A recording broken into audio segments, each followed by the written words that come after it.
Hey, you are listening to the Grumpy Guy BJJ Podcast. Hey, what's up, guys? Got to take care of a few things before we jump into this week's episode. First, our Ramping Isometrics for BJJ program. It is a 12-week program, all laid out for you. It's going to help you build strength and cardio in the fastest, safest, and most convenient way possible. This is how James and I have been training for the past year, and we love it. So we put this program together so you can just follow along, and we are certain you will see and feel the benefits that we do. It's only $15. Just go to grumpyguybjj.com, click the drop-down menu in the upper right-hand corner, and you'll find it. Next, R3. This is our K2 D3 supplement. It is a combination of those two vitamins, D3 and K2. These are two vitamins that James and I have been taking for a long time that really help us recover from hard training sessions. And for only $15 with free shipping, you get a whole month's supply. I was going to pull up some studies explaining the benefits of D3 and K2, but I'm not going to insult your intelligence and pretend to be a fucking scientist. I take it. It helps me recover. That's it. So for $15, check it out. And last but certainly not least, we have partnered up with Jiu-Jitsu.com. They have a ton of awesome BJJ instructionals, and they have hooked us up with a discount code for our listeners. It's Grumpy10. So what you got to do is you go to Jiu-Jitsu.com, which is DIGITSU.com. Find the instructionals you want, throw them in a shopping cart. In the little discount code box, you type in Grumpy10, which is just GRUMPY and the number 10, 10. That's it, no spaces. Boom, you get 10% off. You're up and running. They got a nice app you can download on your phone. That way you can take your instructionals right to the gym with you, watch the technique, drill it. It's a pretty sweet setup. So once again, DIGITSU.com. Discount code Grumpy10, GRUMPY10. Simple as that. To find all this stuff I just got done talking about, go to our website, grumpyguybjj.com. Click the drop-down menu in the upper right-hand corner. There, you'll subscribe to our newsletter for podcast updates. You'll find links for the Ramping Isos program, the R3 Recovery Supplement, and then under the Programs and Products tab, you'll find a link to Jiu-Jitsu.com. And let's be honest, if you guys can't figure out how to navigate a website by now, there's nothing I can do to help you. So quit fucking around. Check it out, train hard, and let's get into this week's episode. And here we go. Okay, here we are. So, got two microphones in front of us. But we're not actually recording. We're recording on a backup on one microphone. The stream you guys are hearing is coming from one microphone. Yeah. We haven't advanced to the two microphone system yet. I'm testing some online software for recording podcasts. I figured I should test as a backup for Grumpy Guy before I use it as a main one for Bike James and find out that something doesn't jive. So, so that's what we're doing. But yes, we do have the two mics, and it's fucking hilarious, the scene in front of us right now. We've each got our own little computer with a mic. It's like we're recording a podcast near each other, next to each other. Like we're not with each other, we're next to each other. Just happen to be next to each other. That's right. Yeah. So, but... we were talking about looking at getting the two mic thing going, and you just gotta get a little mixing board. Yeah. That they both plug into. Yeah, I'll let you look into it. Yeah, I started looking into it, and it's definitely a rabbit hole. Yeah. And then before I wasted any more time, I figured I'd ask you. Right. But apparently you don't know any more than I do, so I got to go down that rabbit hole. Dude, I just got the Blue Yeti mic. I'm all pumped on that. I've been recording my podcast with this freaking old ass, that little stick microphone? Little stick microphone, man. We used it in the very first couple episodes. Yes, man. Yeah. I've had that thing forever, and that was an upgrade because I had one that would just plug into your earphone, like the jack, and the audio quality wasn't super great, so people kept complaining. And it's amazing how people love to point out the poor audio quality on your free information that you're giving out. And so I did have to admit, though, that it was getting, all right, I'll get a USB, but I've been riding that USB mic for fucking ever. Well, dude, our sound quality's decent. It's not the most high-end, we don't have a recording studio and all this shit, but it's acceptable. You can listen to it. You'll tune into some podcasts with real shitty recording quality. Yeah. I can't do it.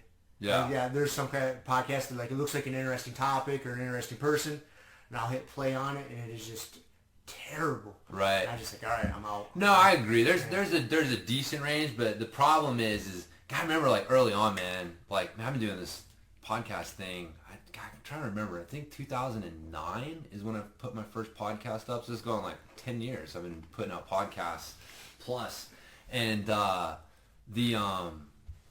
got me thinking about how long I've been doing this shit. It's quite a long time. Anyways, what the fuck was I saying? I forgot. Sound quality. Oh yeah, so when they were, people started complaining or sound quality, and I'm like, I asked for some feedback, like, well, what kind of podcasts are you listening to? And they're like, well, the BBC does a good podcast. Well, I'm gonna assume they have some more funds to throw at it. Dude, I know. I'm like, oh my god. They might be slightly more professional than Mike This James. is the hurdle.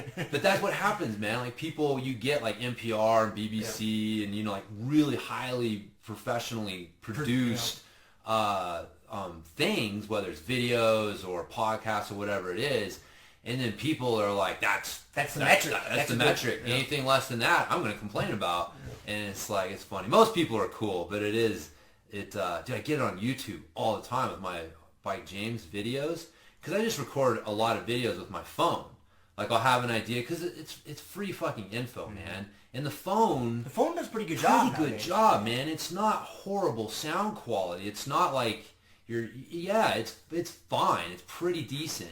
And so, but dude, at least once a month I'll get somebody who comes on and is like, oh, this is great info, but your sound quality is terrible. You should get a wireless mic from Amazon. And it's like, oh, dude, I never, wow, thanks. Never thought of that. But it's like two things. Is like one, you're getting free info here, man, right? So you're not paying for it. So I believe that your ability to complain is proportional to your investment in said product or service. If you're getting it for free, that's why like I actually don't like doing things for free. Like I want to pay someone to do it because paying you gives me the right to complain.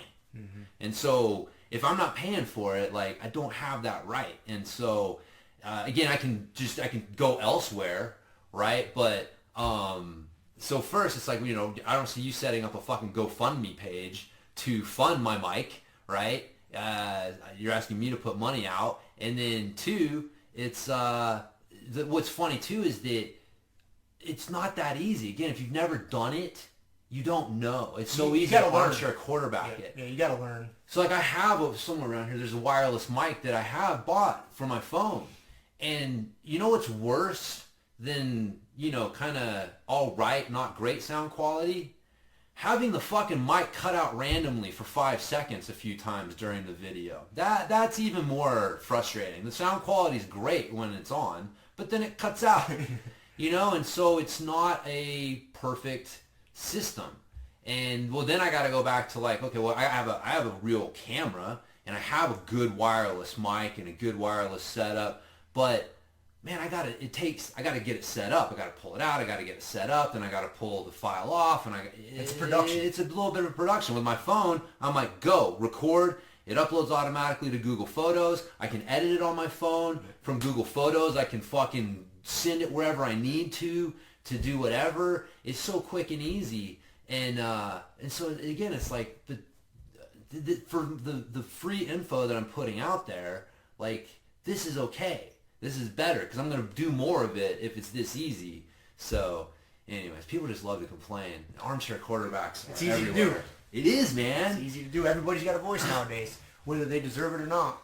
Everybody's got a fucking voice, man. I do, yeah. I got a good story about that one. So, remember my handlebar? Better than the guy with the stronger bones? No, the social media thing. Everybody having an opinion. Oh, okay. No. Nothing will beat that one. That was pretty good. It's like, fuck, dude. Armor. Not quite what we meant by armor. Or armoring yourself when you lift weights, but that'll work. No, I posted something about, in mountain biking, like wide handlebars, or everybody thinks like, oh, you need wide handlebars for more leverage. And so you got people out there with, fucking 30-inch wide bars. Well, imagine if you did, just to kind of put it in perspective, imagine doing a bench press with your hands 30 inches wide. Like It's wider than, it's a little bit wider than that. It's different. Yeah, you're getting into the realm of a wide grip bench press. Yep. Right? And besides hitting your outer pec more effectively, what is the one... You got me thinking, man, I need to go home and do some of those. Right? Damn, I haven't been doing that. But what's one of the characteristics of a wide grip bench press? You can't use as much weight. Right? You're not going to max out with a wide grip.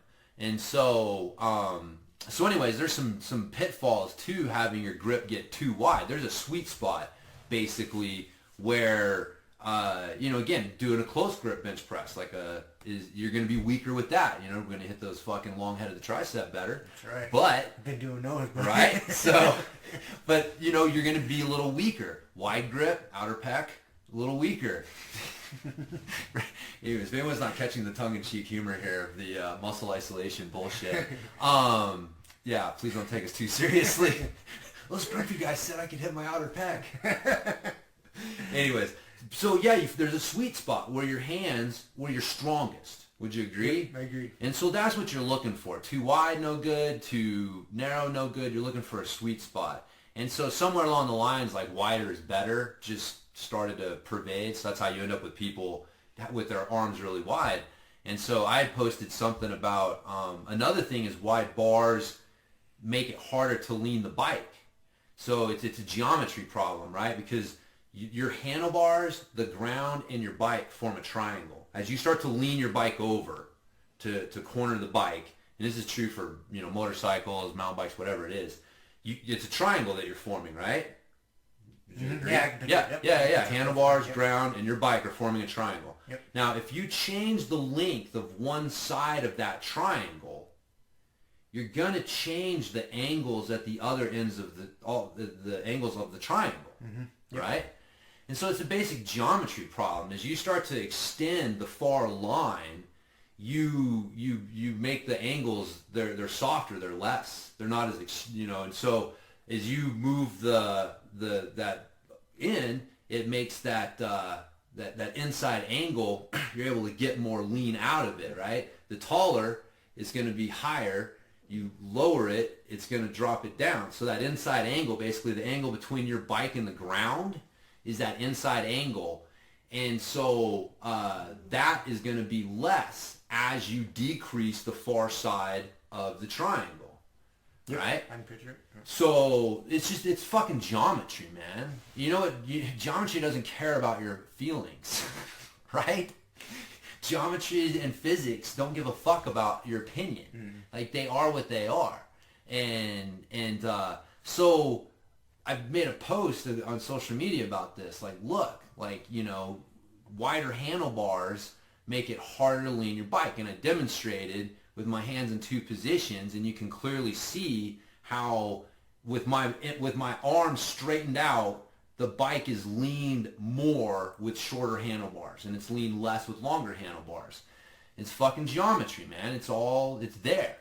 And I get somebody coming on, and just nothing pisses me off worse than me putting together a well-constructed argument with things like science and math and, objective data to help back it up. And then someone comes in and goes, it's all just personal opinion. You feel that way, so that's how it is. But I don't feel that way, so it's just personal opinion. And it's like, no, it's not. It's fucking geometry, man.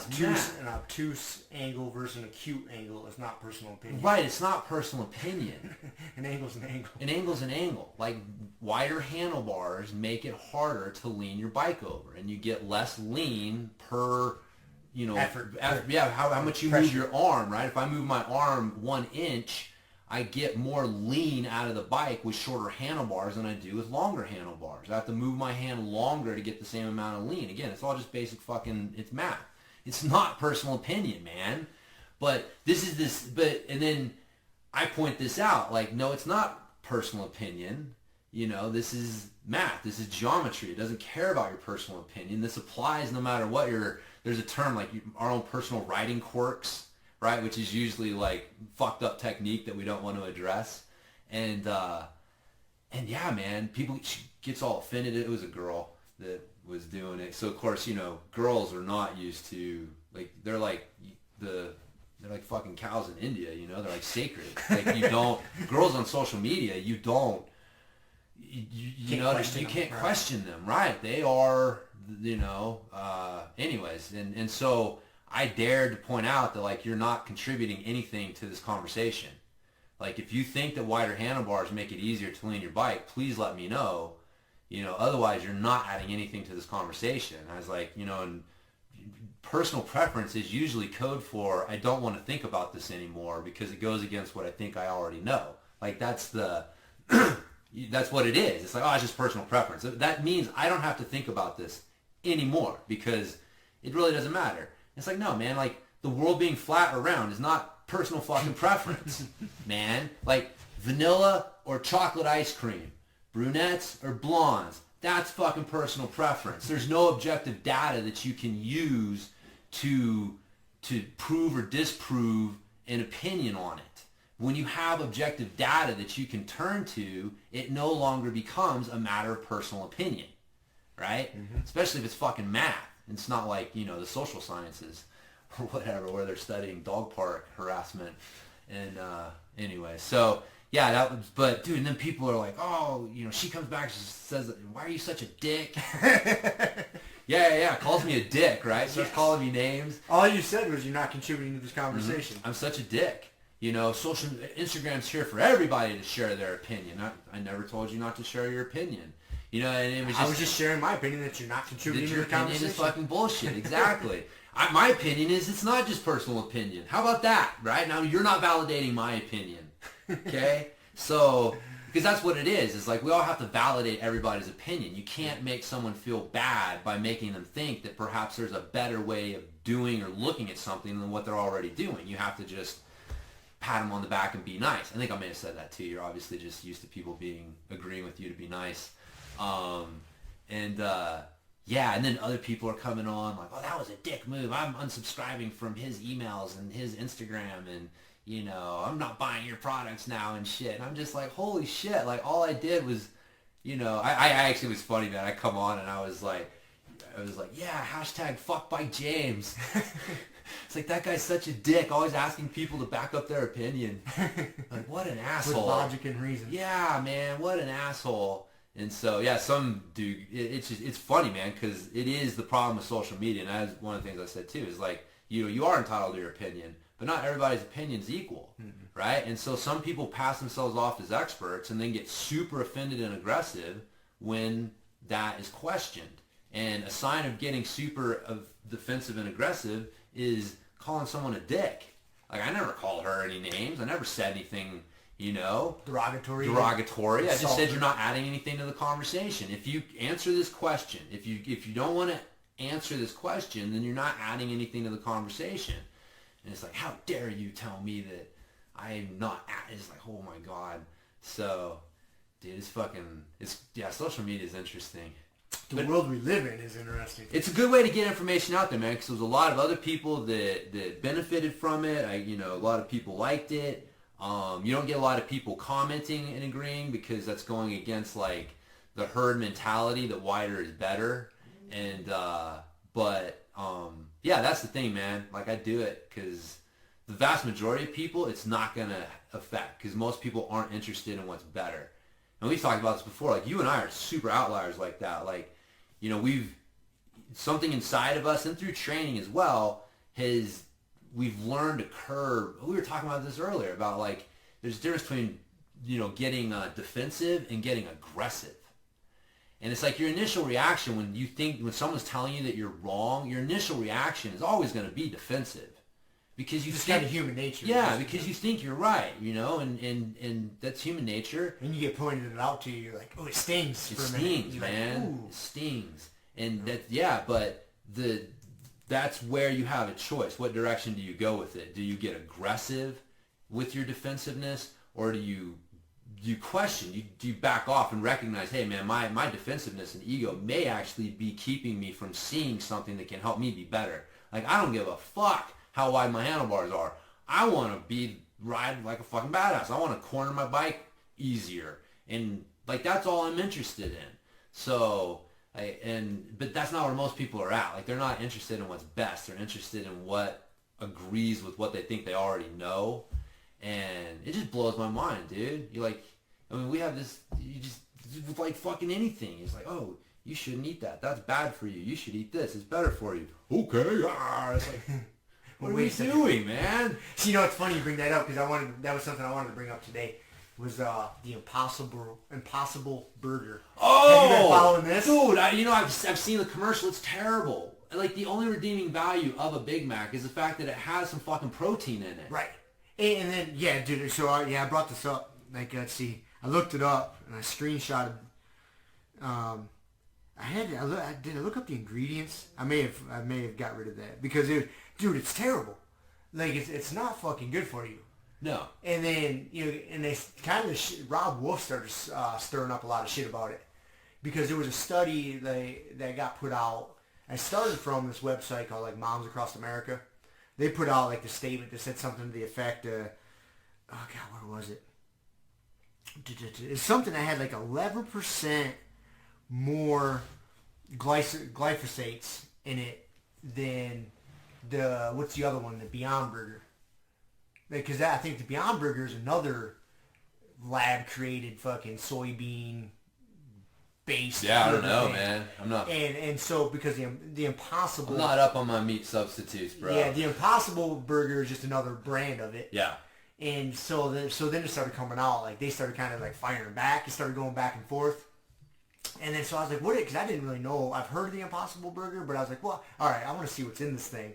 And I was like, the ingredients. Like, they got to add a bunch of shit to it because, like, you're not going to substitute all the benefits you get from eating animal products. There's a lot of, like, amino acids and vitamins. Yeah. It's not just protein. Right. There's a lot of other benefits to eating meat.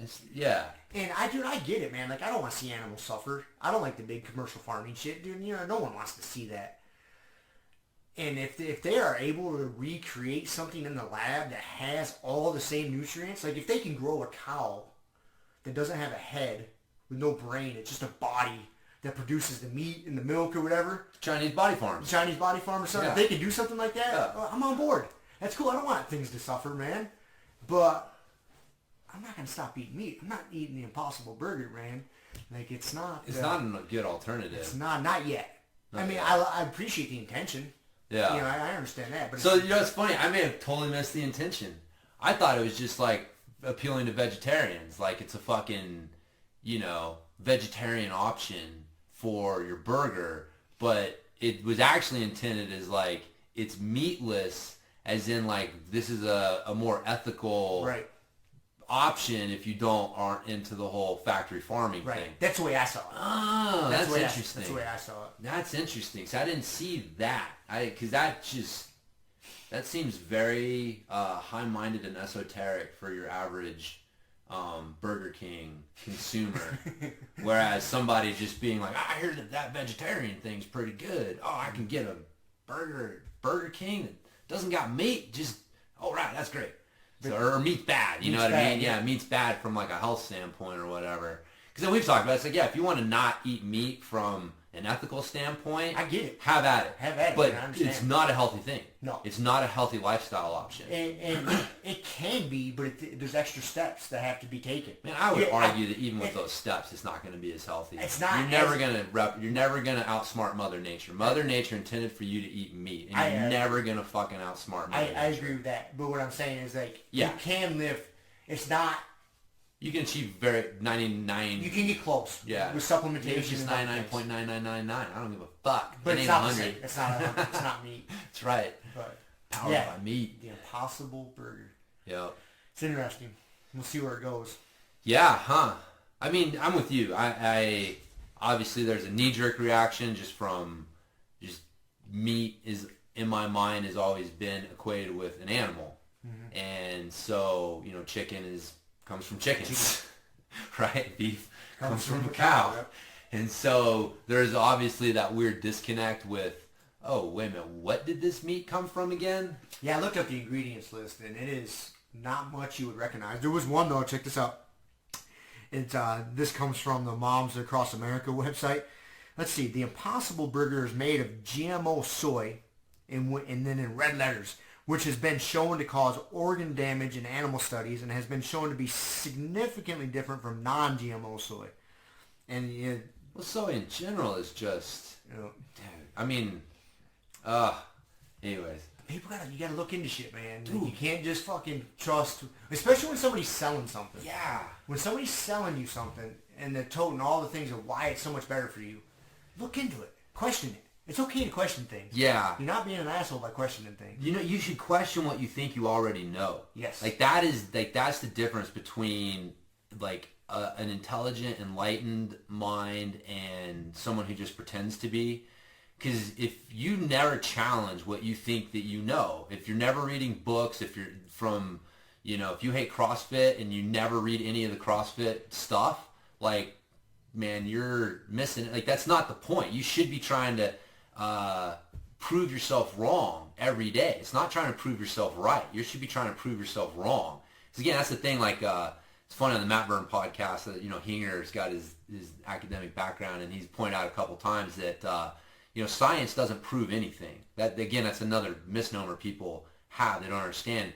It just fails to disprove something. And so if you fail to disprove something, I can assume that that's the best idea that we have right now and can go with that. But just because you fail to disprove it doesn't mean that you prove that that's it. Right. There's always the possibility of future information changing that, and now we have something that disproves that, and now we have a new theory that no one can disprove, and so now now we're always constantly trying to work on disproving that theory. Like, that's how it should work. It's not the reverse. Like, we think we know what's going on, so we're going to study that to prove that that's what's going on, although that's usually what happens, and that's how most people approach this shit. But yeah, man, question fucking everything, even if you think you know the answer already. Because you may be surprised that people that you thought you relied on were like, wait a minute, you didn't know what you were talking about. And on that note, there's a skill involved with questioning everything, like doing it tactfully. Yeah. Like trying not to rub everybody the wrong way. And that, because it's not easy to do. No. When people get questioned, they're like we just talked about, you get defensive. Yeah. And so there's a skill in that. Like, okay, so why are we doing this? There's a skill. But I will say, like, nice people don't change the world. That is true.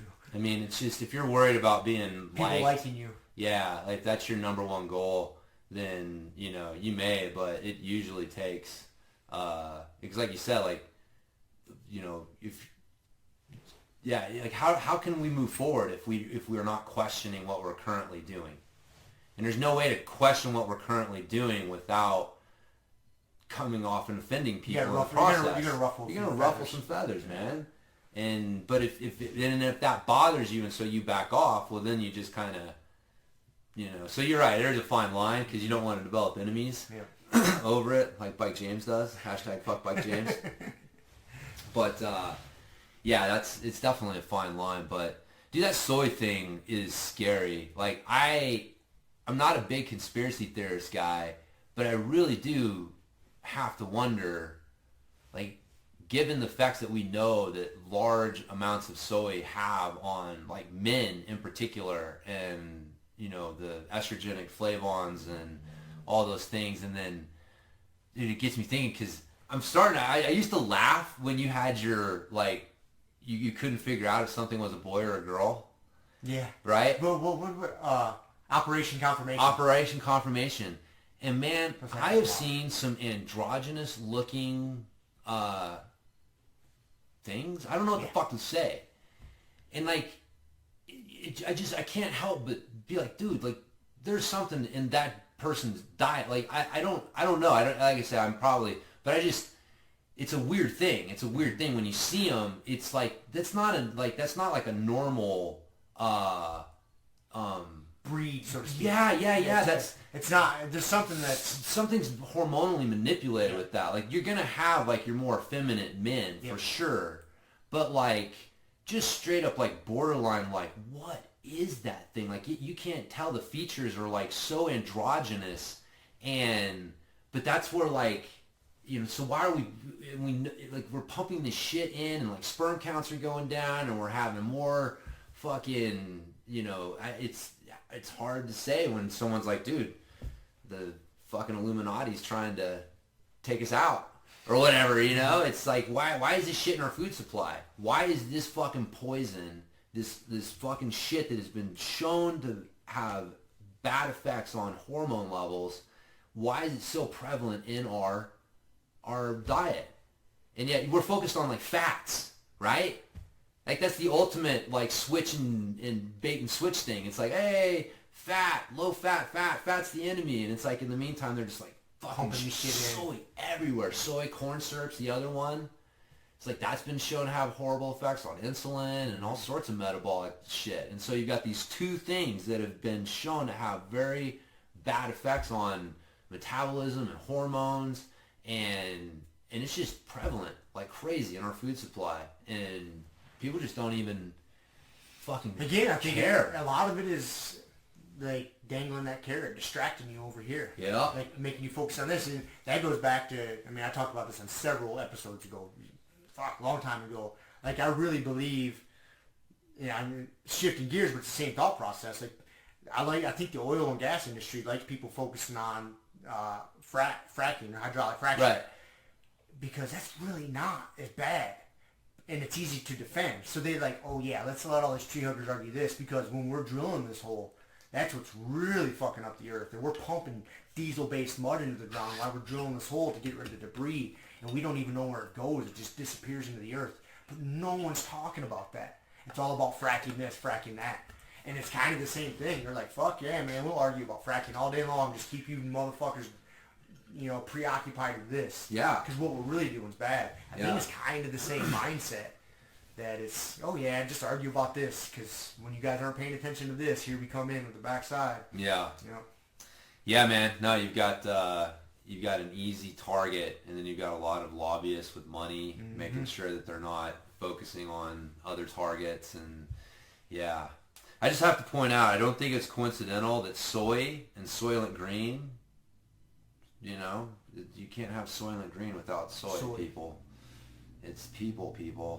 It's people. But yes, if you haven't seen that fucking movie, then make sure you check it out. It's crazy how many, like, I'm starting to feel really old, like, especially with, like, Callum hitting the gym.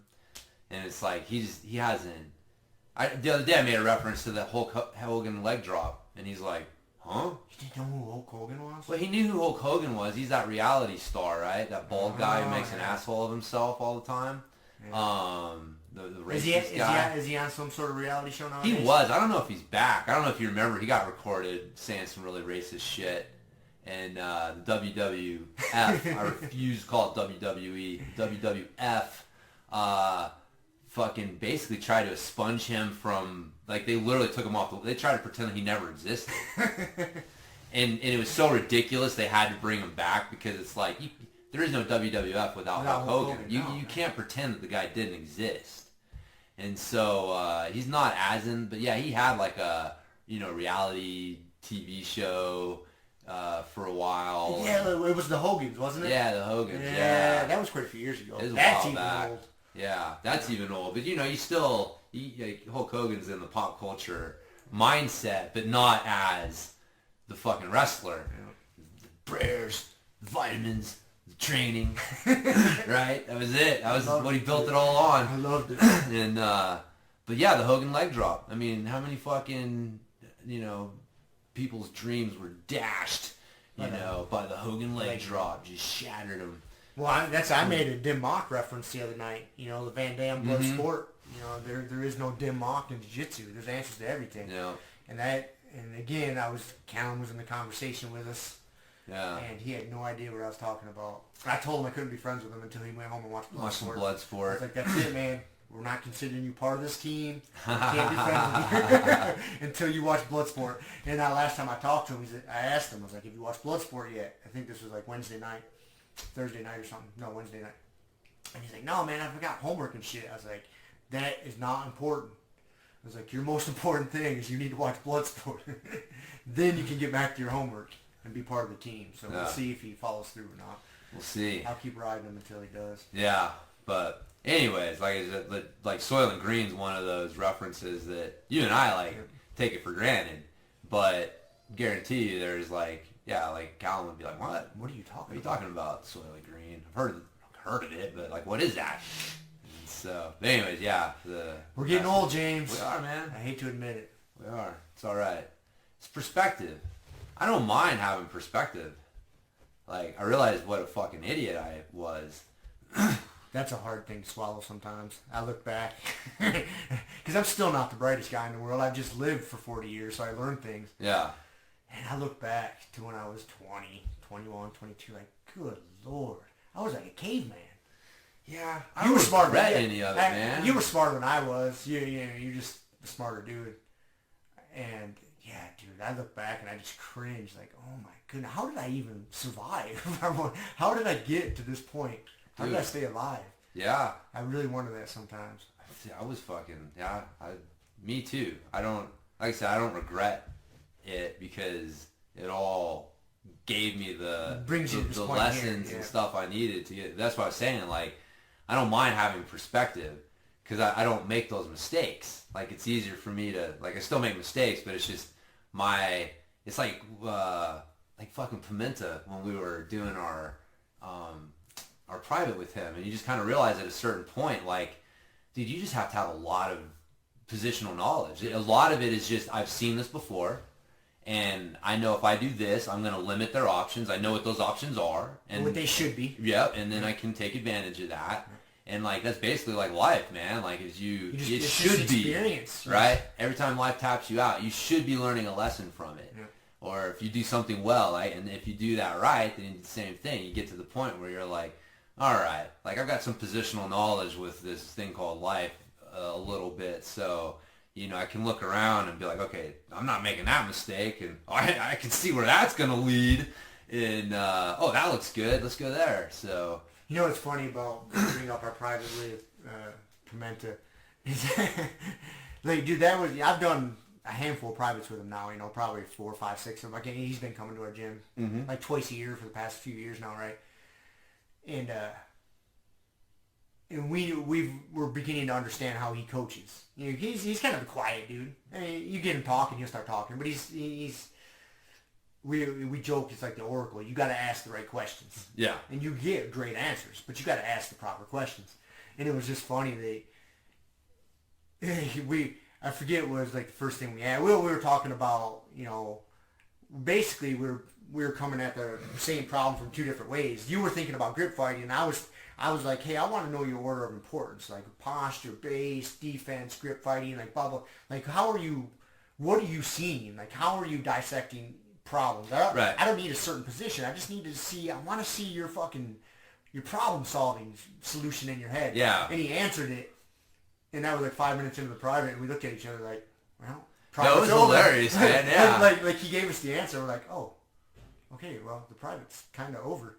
Yeah. Now we're just going to ask kind of specifics, but, like, that was really almost every question we asked, it's the same answer. Went back to those It goes back to the same principles, and we just had to get him to clarify. So in this, I would think it was this. And he'd be like, no, it's actually here. But it was all the same answer. Yeah. From the beginning of our private to the end, all the different positions, it was all the same answer. Yep. One answer. Yeah. A few little tricks here and there. I like that one, like getting your thumb inside their hand to strip the grip from the back was good. But that was an interesting insight, too. He had two super interesting insights. One was he doesn't grip fight. Like, he grip fights, but he grip fights by changing the angle and taking away the advantage that their grip has. Go ahead. Right. Yeah. Would you? Yeah. I agree 100%. Yeah. And so, he may address a grip because I've seen him break a grip here and there, but it's a rare occasion, and it's usually when it's like, all right, I got to address this thing to keep advancing. But yeah, 9 times out of 10, he just keeps moving to address the grips. I was like, and then his other one was how much he likes mount. Mm-hmm. The back is, because I brought that up almost like towards the end. I was like, all right, because we were kind of searching for questions because he answered a lot of shit. And I'm like, all right, man. So then I started thinking about what do I like to do in my game. Yeah. And then I started thinking about him. Like, he does. I mean, he'll attack the back, but he doesn't go there a lot. No. It's not like if he'll go there and try to finish, and then he just goes back to mount. And so I was like, all right, I want to know why. I was like, because I like the back, dude. I love it. But I was like, so let's see why he doesn't go to the back much. And it made perfect sense. Yeah. and because he likes to mount people because you're using the floor, you're using the earth. You got gravity working on your. Not only do you have gravity, but they can't go that way. Right. You can create a fucking wedge within they're the earth and you. Yeah. Yes. And when you're on someone's back, they're on top of you almost. So you got your back to the earth. Yeah. And so they have all the escapes. They can go all the directions. So it's so much harder. They can go up, down, left, right. They can go all the ways. They can't even get back to the ground. Yeah, you can't use gravity to help. Like, even if you're on your side, it's like gravity's not assisting you in holding that Gravity's position. their friend. Yeah. Not yours. Yep. And so when you broke it down like that, I was like, oh, huh. Yeah. That makes sense. Now I see why he likes to mount. But the other thing I got excited there, like, so we say he does a grip fight. Well, he just changes the position so the grip's not as effective. Right, that's how he grip fights. Right, that's how he grip fights. And I went home after that private, and like I was kicking myself in the ass because I knew that answer. Because I do the same thing, and I always tell people that. Like, for example, the easiest way I teach this lesson to people is like, say you're in top side control, and somebody wins the underhook battle. They get their far side underhook on you. Well, instead of swimming back in and fighting that underhook, I was like, just change the fight. Go north-south. And then go to the other side, and the underhook's gone. So you addressed the underhook, but you didn't address the underhook. It's the same fucking exact same thought process. And it's something I live by in certain positions. I wasn't applying it to fucking everywhere. Yeah. And I was like, God damn it. Like, that answer was right there. It was right in front of me. But we were so focused on, like, someone gets a grip on something, grab the grip and rip it off. Yeah, you got to address the grips by breaking the grips. No, you adjust the grip, just change the fight. Oh, when they get a good solid grip, you're okay. I lost that little war right there. Let's just change the war, change the battle over here. Yeah, and grip doesn't mean shit. Right. Yeah, because that's the thing. Like their advantage is based on your position. Yep. And so if you change your position and you do it right, because you can obviously do it the wrong way, which is how I got spiked on my head the other day. But yeah, if you do it right, then you will change their advantage and potentially take it away. It could become a liability. It could become a liability, right. And so that idea of switching angles to address grips rather than selling out for the grip fighting. Huge. Because that makes a lot more sense. Like, that's the thing, like I feel like both of those things was a sigh of relief for me because both of those things are things that I just kind of instinctively felt. The mount too, like I mean, we've talked about it, man. Like I won't let people roll to their back. I will fucking stuff you. You are not going to you are stuck here, motherfucker. I'm mounted you, and I don't want you to go to your back. And of course, that kind of goes against the people look at the back as the ultimate position, and there's arguments for it because now they're facing away from you, right? Like their limbs cannot be used effectively directly against you, and so again, there's a lot of advantages to it, but again, there's disadvantages. Yep. And so I think some of it has to do. There's not a right or wrong answer. I'd say that's kind of a personal preference thing. If you get a super high level mount or super high level back attacks or whatever, you know what I mean. They're both effective, but the grip fighting thing, like, cause dude, you get someone who's got really strong grips, and it's almost impossible to break, and you have to focus so hard, like your mind is stopped on breaking that grip, and now you can't think about and focus on or do anything else, and like so many times I get fucked up from that, and so yeah, it was good hearing him say those things because I feel a little more relaxed. I don't have to like do shit that doesn't feel natural. So, anyways, that's again like Jiu Jitsu is one of those things. There's personal preference things because man, if you're really good at and you feel super comfortable with just breaking grips, fucking great, break grips. If you don't, then. Like, the funny thing with, like, Pimenta's, he's got such a laid-back personality. And his jiu-jitsu reflects that. Yep. It's just... He doesn't force things. No, man. I mean, except for when he's cross-choking. Right. He's got, like, it's And when I say lazy, I don't mean lazy in like the bad sense. Efficient's probably a better way to say right. Well, it. I'd say, I would argue, like, if you got to know him in his everyday life, I'd say he's probably motivated by his laziness. You know, he doesn't want to do any more than he has to do. And so he does just enough to make sure to not have to do any more. And it's kind of what you see in his jiu-jitsu. Like, he's going to fucking get to where he wants to go. But he doesn't really want to have to expend any more energy and effort getting there than he has to. And so if he can just, you know, change an angle instead of breaking a grip, if he just holds you in mount instead of, you know, it's like, hey, great. So it's a personality thing. Because some people are fucking high energy. They're like, hell no, I'm breaking that grip. I'm fucking bouncing around, going, yeah, man, hey, that's great, you know. But the problem is where when you start to think that there's just one way to do stuff, and you get stuck.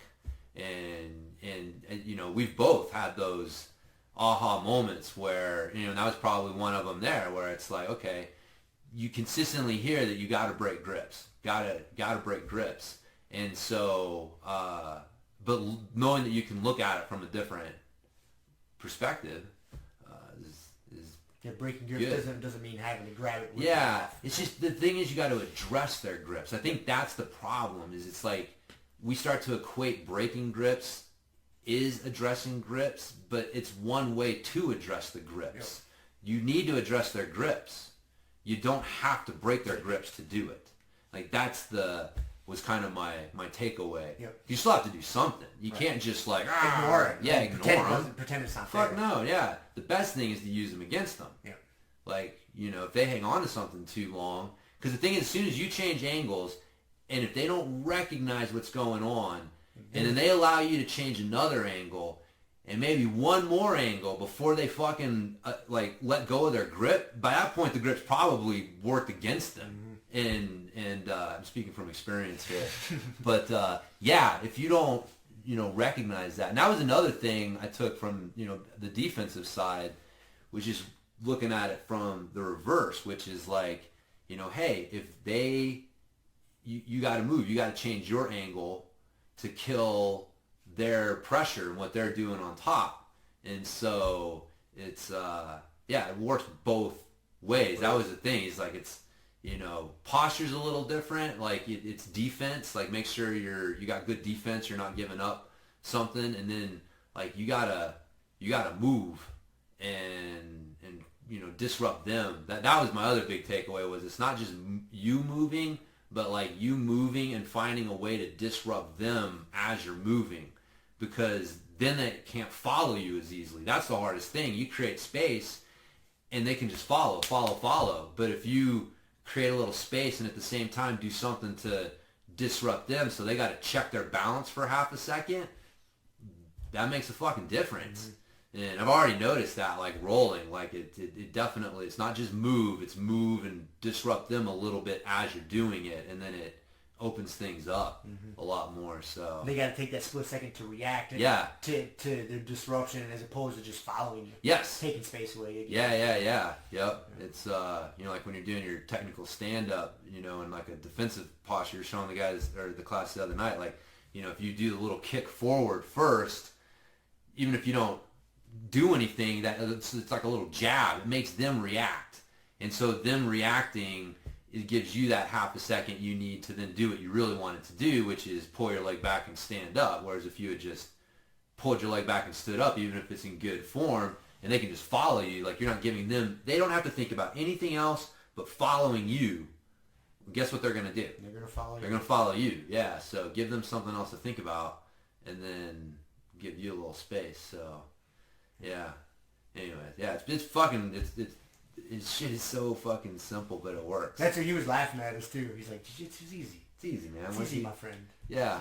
Once you see these things, but like as we got into the weeds a little bit, you started to realize, you know, it is easy, but there's a shit ton of that positional knowledge, just experience you have to have, because, you know, he's in a position, and dude, he's like, he knows exactly what's going on there. He's been there so many times.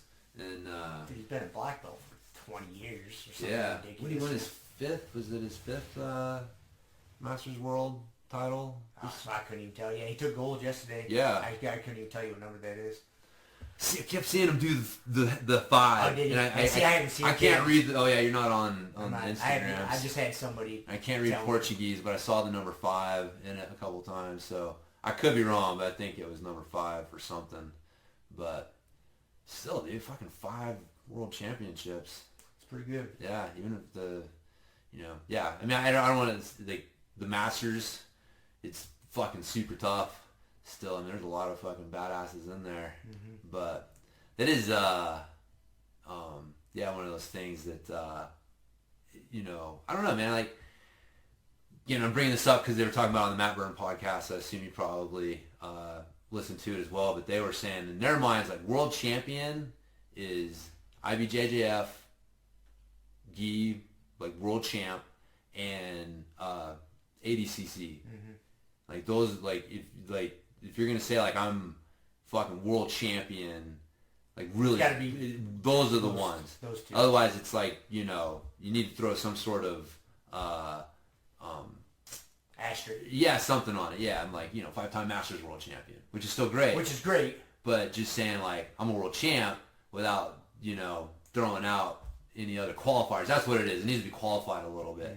So it is funny. You get people who just I mean, it's a cool achievement, and it's not an easy achievement. Yeah, I'm not saying this to take away from the achievement at all. It's more just like understanding. Yeah, an understanding. Because the thing is you have like Masters 1, Masters 2, Masters 3, and so as you get going, like Kiele won a world champion. She's world champ, no-gi world champ, IBJJF no-gi world champ. But it was purple belt, Masters 2. So she had one match. And so again, and that's why she doesn't really like. It's like when we call her champ and stuff. It's kind of like tongue in cheek because she knows, she recognizes, and that's why she doesn't go around like telling. She doesn't tell anyone. Like, and she doesn't. In her mind, she's not world champion. She knows. I mean, she knows. There was no qualifier for the tournament. Right. It's whoever showed up that day and paid their entrance fee. Yeah. And you had one match. Exactly. Are you the best in the world? No. You're right. better than that one person. Right. Yeah. On that specific day. Now, it says something, right? Right. It's like it says something. We're not trying to take away from the achievement. It's more a matter of keeping the achievements in perspective, because the fucking animals that achieve those things, man, like it's a different thing. Yeah, you're not in the same category. No, there's levels to this shit, and there's even levels to the levels. So, but that's kind of more what I'm talking about. It's not really like Pimenta can call himself whatever he wants. It's more like there's guys like I know that motherfucker that beat me. Like I got second. That was flexing and shit. Yeah, dude. He's been training all year for that. Circle the calendar. That's his thing. He's telling everyone. That motherfucker's got world champion on his no-gi IBJJF no-gi world champion somewhere in his bio or whatever. It's like, dude, come on, man. Like we were all there. We know what happened. But so, anyways, it's funny. No, it's good though. I was glad to see Pimenta won. Hell yeah. I didn't see any of the matches. I didn't re-up my flow. Well, what's funny, I saw a couple, he had some highlights, and it's ironic that we were just talking about how he doesn't like to attack the back because he got one guy with a bow and arrow choke. So. Well, he says he does. No, he does. That's what he says. He doesn't hang out there. Right. He goes to the back, attacks, gets the points, starts to attack, and then as soon as they defend, if he feels like he's losing it, it's just like, instead of him fighting like crazy to try to keep the back and just continue to keep the back, go to mount, and then go from there. So, yeah, no, that's what exactly what he said. And I can see that. Did he hit anybody with the Kaguruma? I didn't see, just a little, he posted a few video highlights, and so, yeah, that was one of them. He was getting a little bow and arrow on somebody. That's good. So, yeah, I've been bow and arrowed a lot less since I've applied your elbow discipline. Elbow discipline for the win, buddy. If you just keep that elbow from coming across, it's amazing how it helps. So don't expose the back. Don't expose the back. That's really what it is. Yeah, you're just not turning that shoulder. You're just not turning the shoulder. Yeah, giving them the space to start getting under it, and then start going for the bow and arrow chokes. So, It's always funny when someone compliments me on my bow and arrow defense. It's like, dude, I'm God, not man, proud. I don't want to be good. I don't want to be good at it. I just had you out of Had necessity. to, yeah. I was fucking Getting strangled constantly. It was bullshit, man. So, dude, you had something. You said you were going to talk about like practice, drilling. But before, go ahead. As before I got into that, I wanted to derail us off the jiu-jitsu topic. Okay. Because I heard this is. So I'm going to have a personal question for you, and you're going to be surprised when I ask this, because it's going to be pretty random. But this is something I thought I was probably in the norm on, and I heard a conversation on another pod. I forget what podcast it was. I heard a couple guys talking about this, and apparently I was wrong. I wasn't in the normal on this. This is about your peeing habits. Mm-hmm. Okay, so. Funny you bring this up. Yeah, but anyways, so I'll express my habits.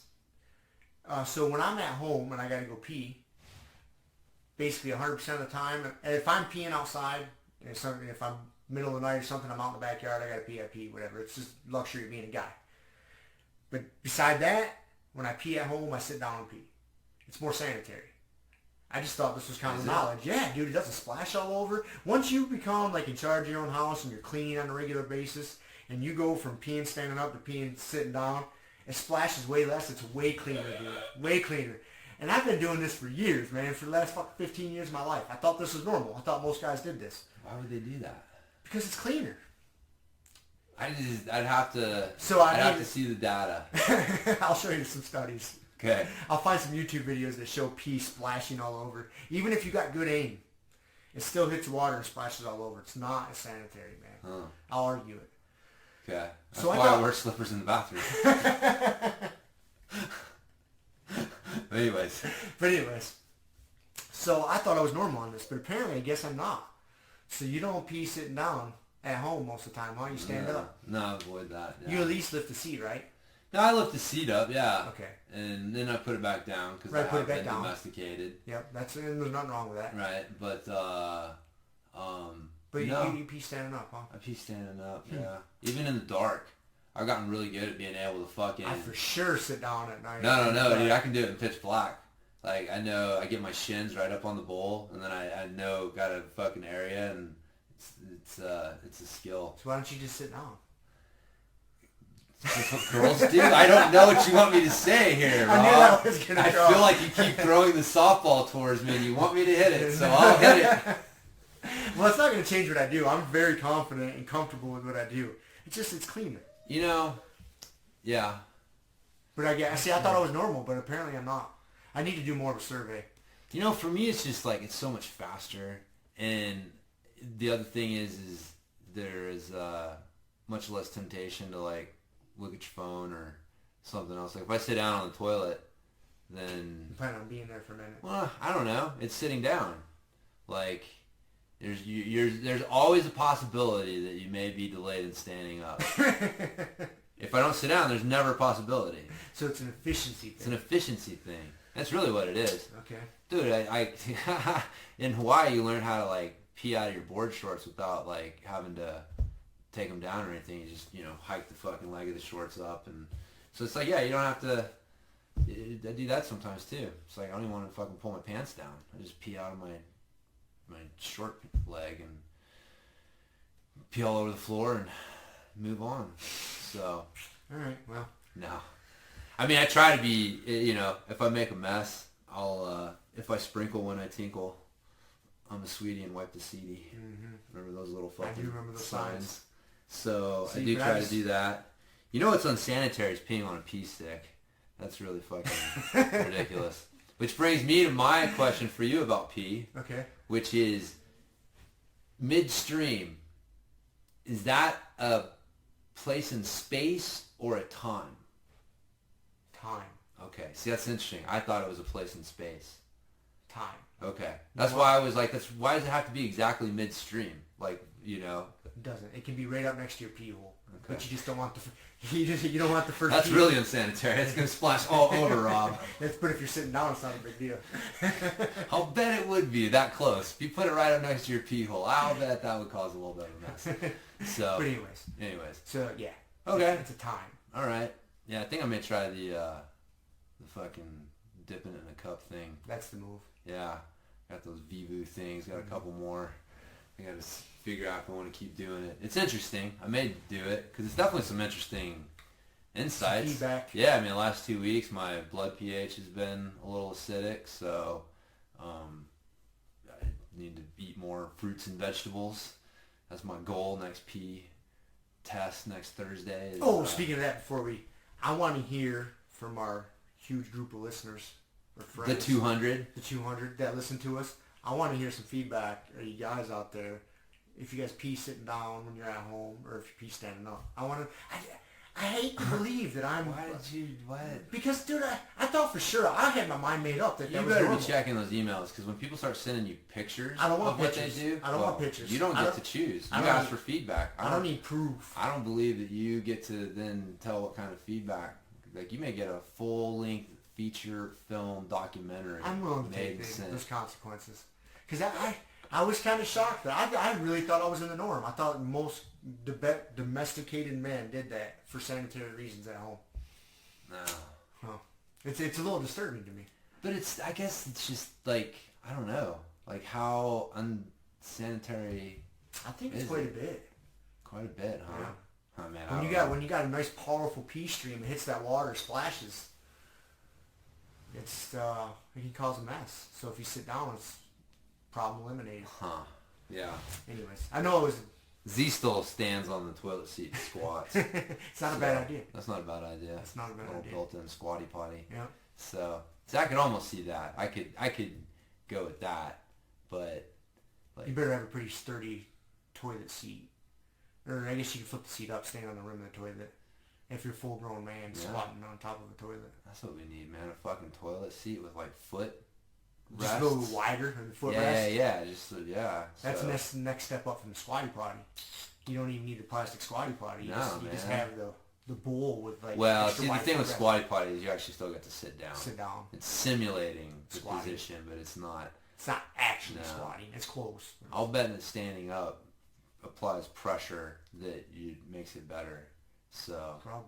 I don't know. I'm not gonna stand up to poop. So I'm not sitting down to pee. And I'm not standing up to This poop. is your stance. I am. You feel pretty strongly about this. Yes, this is definitely a personal opinion. We won't go down the bidet question rabbit hole then. What That are is- your opinions about bidets and No. whatnot? We'll save that for another That's episode. fucking very European. So You know the history of those came from brothels. That's why they never caught on here in the States. And then I think it was like the First World War that U.S. soldiers discovered them because they were using them in brothels. yeah, And they kind of saw the benefits of them. Like, oh, bidets are kind of nice. You know, they're cleanly. But they had the stink, no pun intended, that it was more for the lower class of society, prostitutes and the people that frequented brothels. So that's why they never caught on here in the States. That's the theory, anyways. yeah, So, but anyways, I know everybody was worried about the history of bidets. yeah. It's more knowledge than I ever thought I'd have on it. I just feel like there's something just un-American about it. I feel like Americans as a people, just whatever it is, just are just have a predisposition to not having water sprayed on their asshole. As a people. Now, again, that may mean like 51% to 49%, right? Like, I don't know. And then how would the Electoral College come down with that? The popular vote or the Right. Well, how are we determining this? But So you feel bidet is un-American? dude, I just feel like a nation that has like fucking 20 guns for every person, doesn't. Yeah, you know what I mean? Like there's just a fucking conflicting interests. yeah, man. I can't. We came from Billy the Kid and the fucking Godfather. Like those just don't seem like personalities. The people that built this country were not. So you don't feel it's manly to have a bidet? It's a question of manly. The same thing with peeing and sitting down.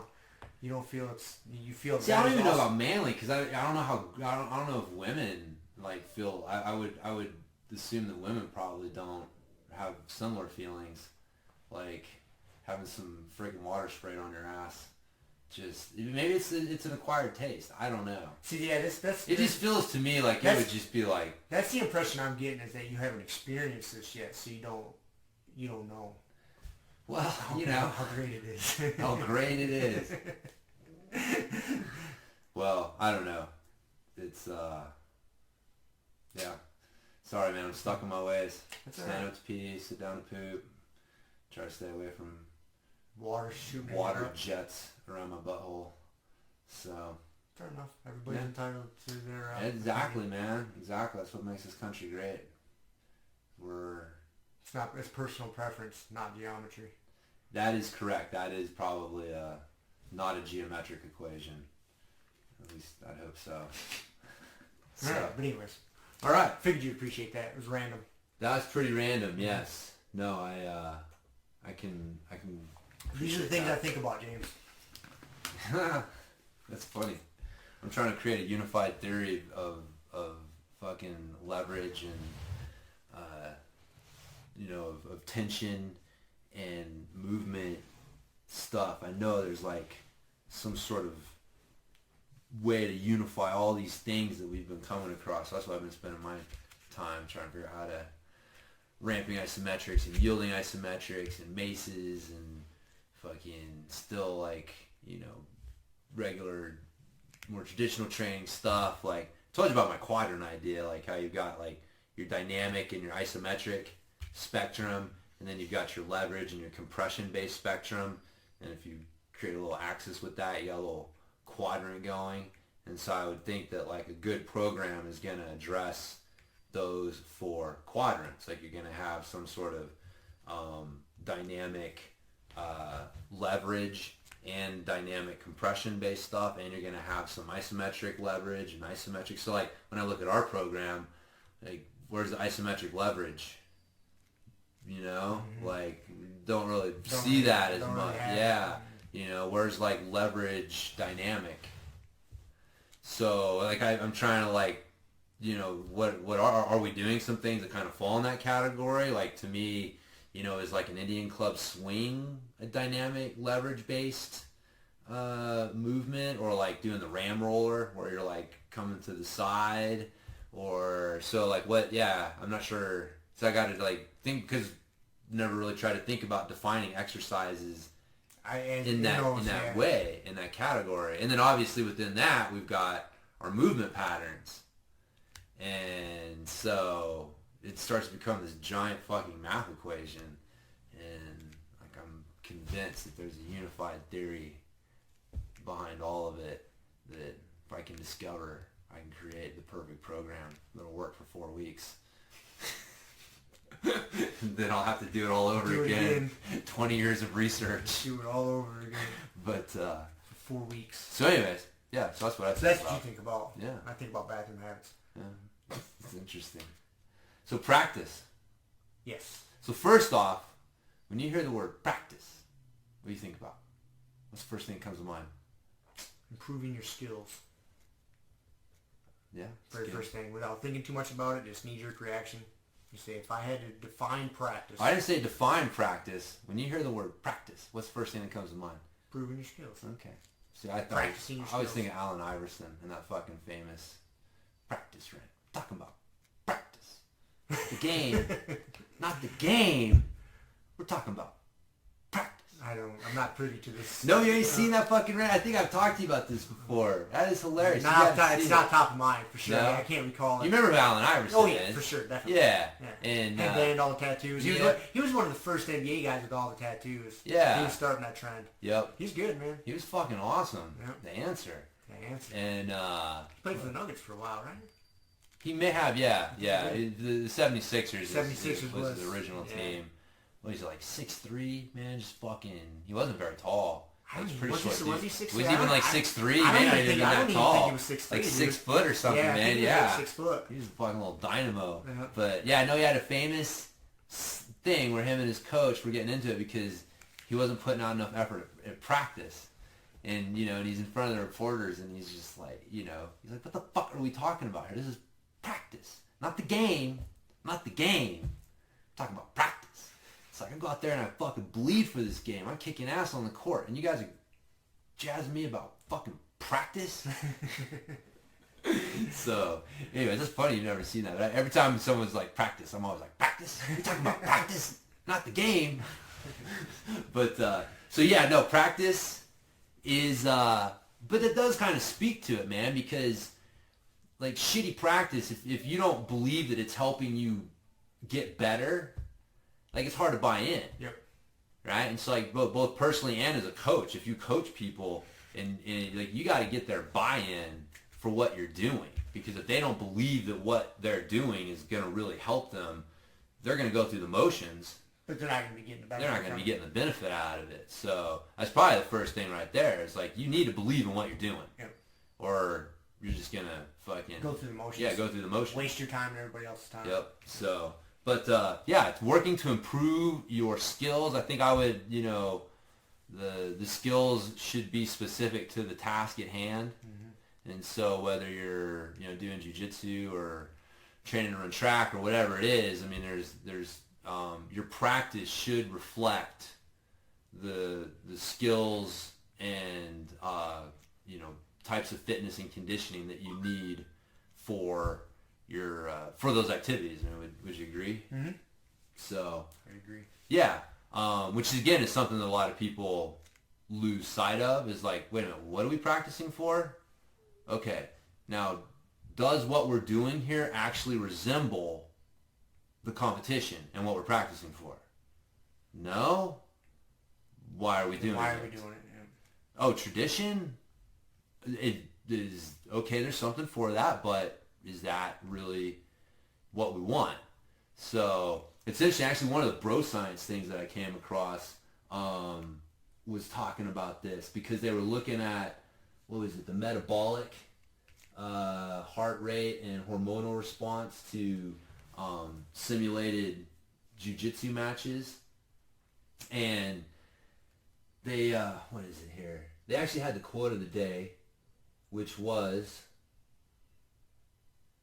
the measured heart rates during the matches of the simulated competitions are similar to a previous study, which was 165 beats per minute plus or minus 17 beats per minute. Now here's a quote of the day.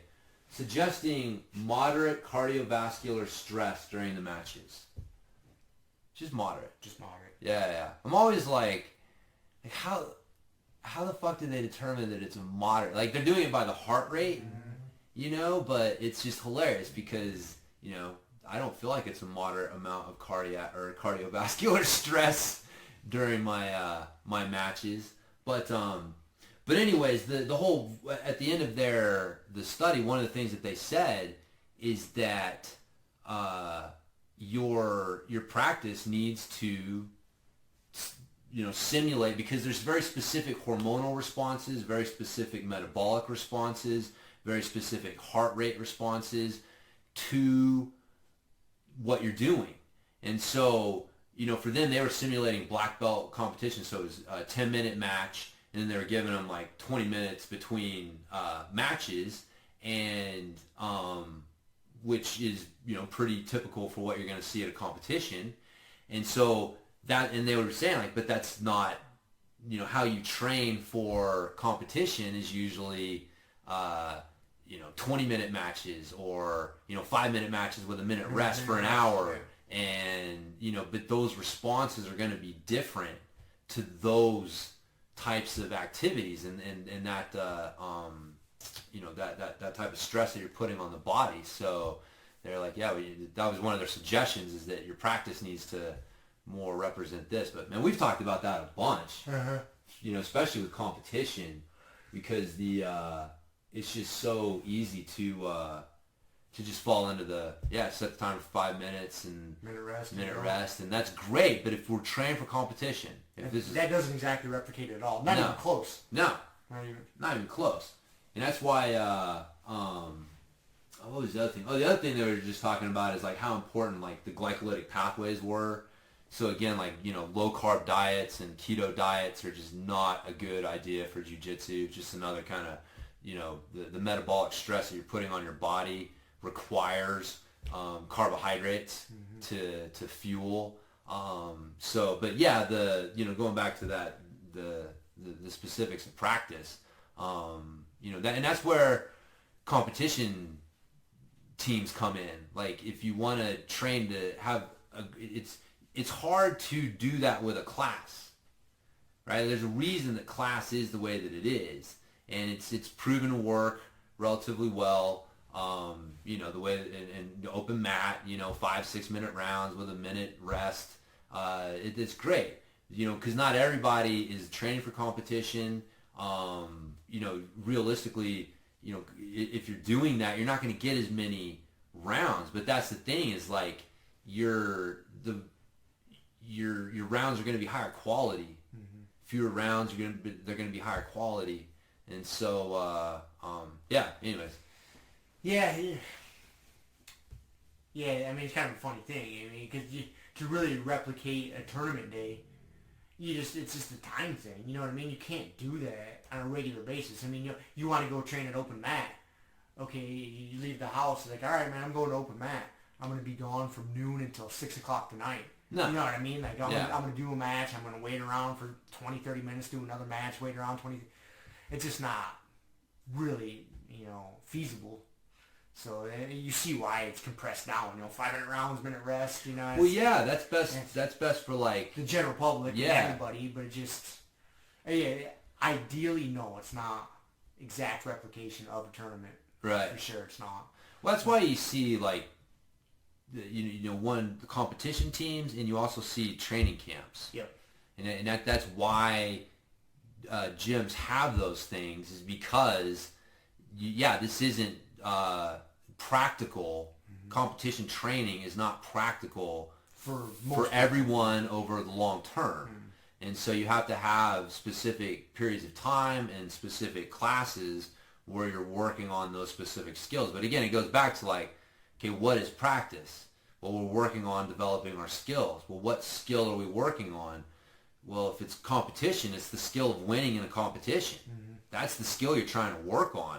And there's a lot that goes into that beyond just, working hard and technique. And, those are great things. But pacing strategy, mental strategies, this is where like knowing the points and stuff comes in. And those are all specific skills to competing that you need to be working on if you're really practicing for a competition coming up.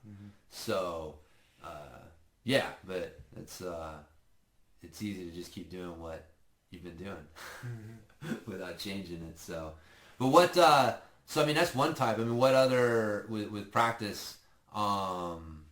Like drilling is part of that. I mean, what you got? That's right. I kind of came up with like some steps to maximize your time drilling, because I believe drilling's important.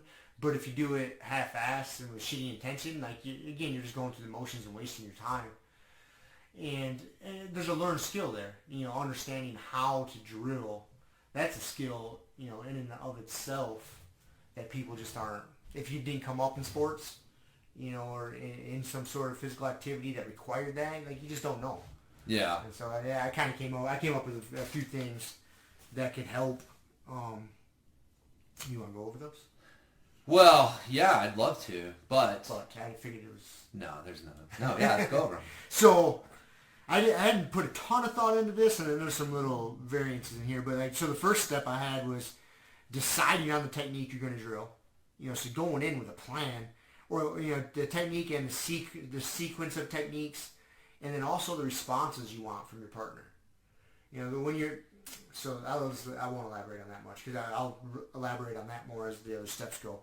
So having a plan first. I want to work these techniques, or this series of techniques, and with these type of responses. And then the next step would be pick a good training partner. So you get to be a little picky and a little selective, if in a perfect, ideal situation. And that good training partner might change from the technique you want to do. Like, oh, this guy's really good in this position. I like to drill this on him today because he's going to give me the correct responses. He's going to know how to feel. So that's a good one. And then the first step in actually drilling a move is no resistance. Like, you don't want your uke or your partner to be a limp noodle and just flopping all over, but you don't want him fucking resistance, because you got to get the big major movement patterns down before you apply resistance. And that's something you see beginners fuck up a lot. You know, I was teaching class, I think it was Tuesday night, and it was the advanced class, and I warned everybody, like, hey, it's going to be a fast-paced class, this is the advanced class, and there was, you know, some noobs in there, and I look over, and, you know, we're doing some of the deep half stuff that Pimenta showed at the seminar, and it was at the point where we were doing the deep half pass, you know, like the Pimenta pass, sit back onto the hip, and these two white belts, this one white belt guy was, like, just grabbing this guy's leg and squeezing it for everything it's worth, and not letting the guy change the ankle and get to, I'm like, hey man, we're not doing anybody any good here. Like, you squeezing that leg like your life depends on it. Like, you gotta let him do the move, and I don't want you just to lay there, but you can't fucking, like, not let him do the move. And that one, like, to me, it always seems like it'd be common knowledge, but it's not. No. It's not. No. Yeah. I gotta check myself to not fucking, like, yell at somebody when I see that, because it gets a little frustrating for me when I see it. But yeah, so no resistance. That's a big one, because you gotta figure it out first before you start defending it. The next one is, so, like, say you are doing a deep half sweep. There's benefit into drilling. Like, when you're first doing the sweep, just get yourself in a deep half, maybe. Don't worry about how you're getting there. Like the setup, I think is what I call it. But then, okay, once you get the sweep down, okay, now drill a setup. I think that's important. And I think people fuck that up a lot of times. Like, oh, I want to work, you know, wherever it is, you know, a closed guard sweep or deep half sweep or something. They don't think about how they're going to get there. They just get themselves there and then do the move. Then when it comes time to really put it into action, like, they don't see the road signs on the map. Like, oh, this is where I get here. This is where I get here. Yeah. So the setup's part of it. And I think people kind of fuck that up sometimes. They don't think about the setup of it. And then, so, like, this kind of goes back to the first step. You know, you have a good training partner and you explain to them the type of responses that you would want. So then once you get all those other steps in line, now you're starting and you're getting the setup, you're getting the sweep down. Okay, so now you tell them, hey, give me this response, like base here. And so you start structured. Give me this response, okay? And then say there's two responses to this move. You say, give me this response. So you drill that a few ways. Give me this response, give me this response. Okay, give me this response. Boom, give me this, give me this, give me this. And then, once you get those ironed out, then they just tell them to pick it at random. Okay, either respond this way or respond this way. And then you got to have an answer for either one of those. Again, I think that's a step people miss too. So then you start, you're reacting to a little bit of randomness. It is random, but not completely random. Yeah. Like, you have an idea, but it gets you thinking properly. I think that's a really good step of drilling too. And then that goes into, you know, where you start getting into a little more increased resistance, and then, like, your positional sparring type stuff. Yeah. But so yeah, if you put those other steps in line, you know, no resistance, good training partner, doing the setup properly, and then proper responses, not just flopping over some fucking stupid bullshit, what would normally happen. And then once all those are down, then you can start putting a little bit more speed to it, and then a little more resistance, and then you're into positional sparring. You know, just like we talked about. Like, say you start in a half guard, and then once you pass or once I sweep, it just resets right back to there. And then you can kind of, you know, grow on that a little bit. Like, okay, I actually have a little bit more of a fight here. This guy can actually do submissions. You know, you just slowly start building on it until eventually you're into a full-on just slapping hands and going, and you can try to implement that move. You know, but it's all building blocks. Because, like, I think a lot of people fuck up drilling. They just kind of go through the motions and do the move, and then they never have, like, any positional sparring time or this or that. And then they just try to do it when they're wrestling, and it never fucking comes. They can't ever do it. Yeah. Because they don't know how to get there. And they never did it with resistance. They never did it with real reactions. And so I think when you're really learning a move, to really get it into part of your game, you got to kind of go through all those steps. And Yeah. It's a when you're more senior student and you're running the way classes set up, it's easy to put all those in place. And when you're just a white belt learning, it's harder, but at least it's something to think about and trying to get the most out of, milking practice for all it's worth. Yeah. But Yeah, no, that's good, good advice. yeah, Yeah, getting the most out of that. getting the most out of drilling. I think that, and two, just, the plan, having some sort of context. I was telling somebody, it's like the hardest part of jiu-jitsu is that you have no context Yep. for the moves when you first start, right? Like we're showing you an arm bar, and that's where the infinite what if questions come from, because like you just have no context for it. So you're just like, well, what about this? And what about this? And what about this? And it's like, man, just learn the move. You don't have any context, just do it. And then that's where you just time on the mat, and then it gives you context for stuff.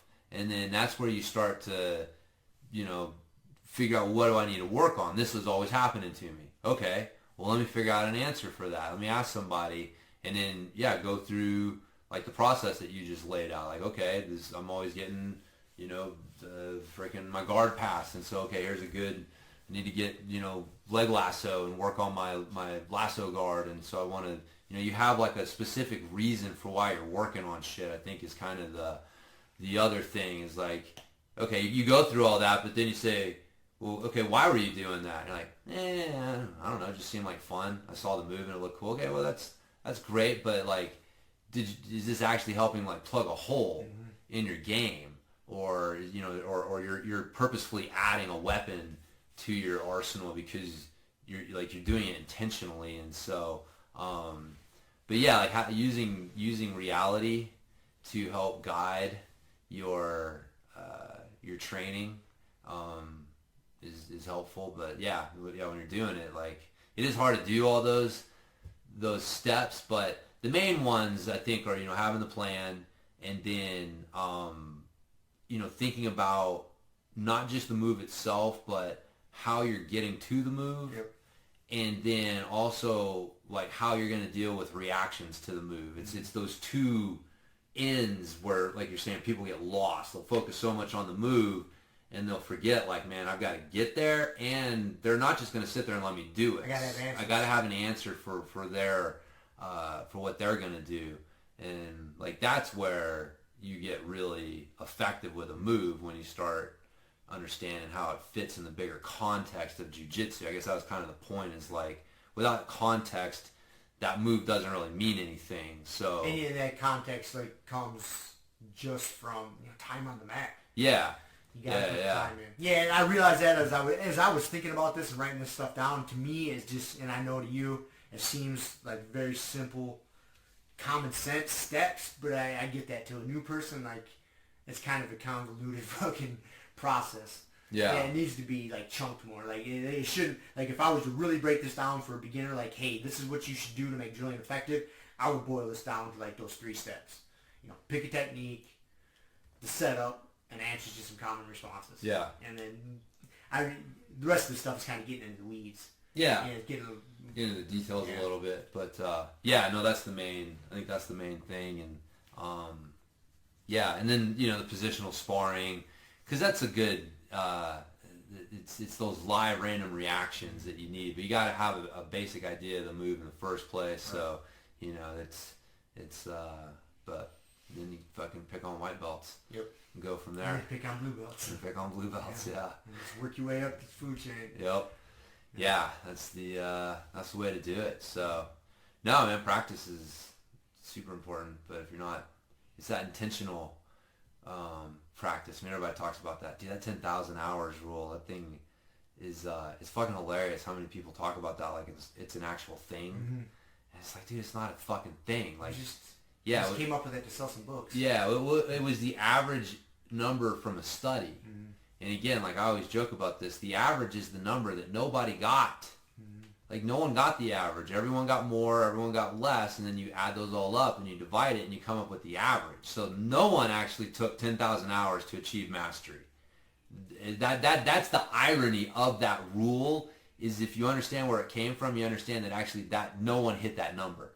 You had people, I remember in the book, one of the books that was kind of debunking that myth, looked at like, you had chess masters that put in like 2,000 to 3,000 hours and were masters.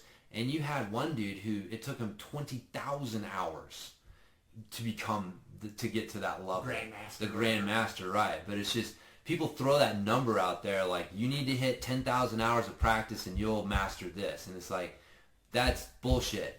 You need to put in, there's no fucking number.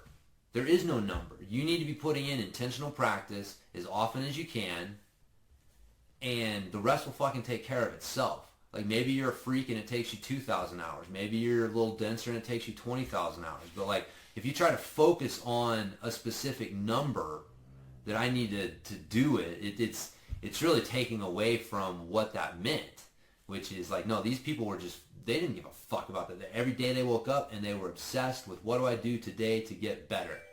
What do I do today to get better? So, dude, I'm a fucking popular dude. People calling me, that's twice. I never get fucking phone calls. I work hard at that. If you were professional, you'd have your phone on Do Not Disturb or silent. I know, man. Is that right, well, the problem is I, usually don't get calls, so I don't think about it until after the fact. So now no one will call me. But so anyways, yeah, you gotta have that intentional practice, and don't worry about how many hours it takes. Just fucking put in the time. Yep. You can't fast forward it. There's no hacks. There's no hacks. There's no shortcuts. No, there's no shortcuts. So don't fucking There's look no for them. Tim Ferriss did not write the 4-hour jiu-jitsu. No. But not if like mastery is your goal, right? Like remember, there's like different goals for different people. Like you have, people who you can become an 80% expert at something relatively easy. Not, it depends on what it is. Like 80% rocket science expert is going to take more effort than becoming like an 80% fucking Pokemon expert, right? I don't know, actually, now that I'm into the Pokemon universe.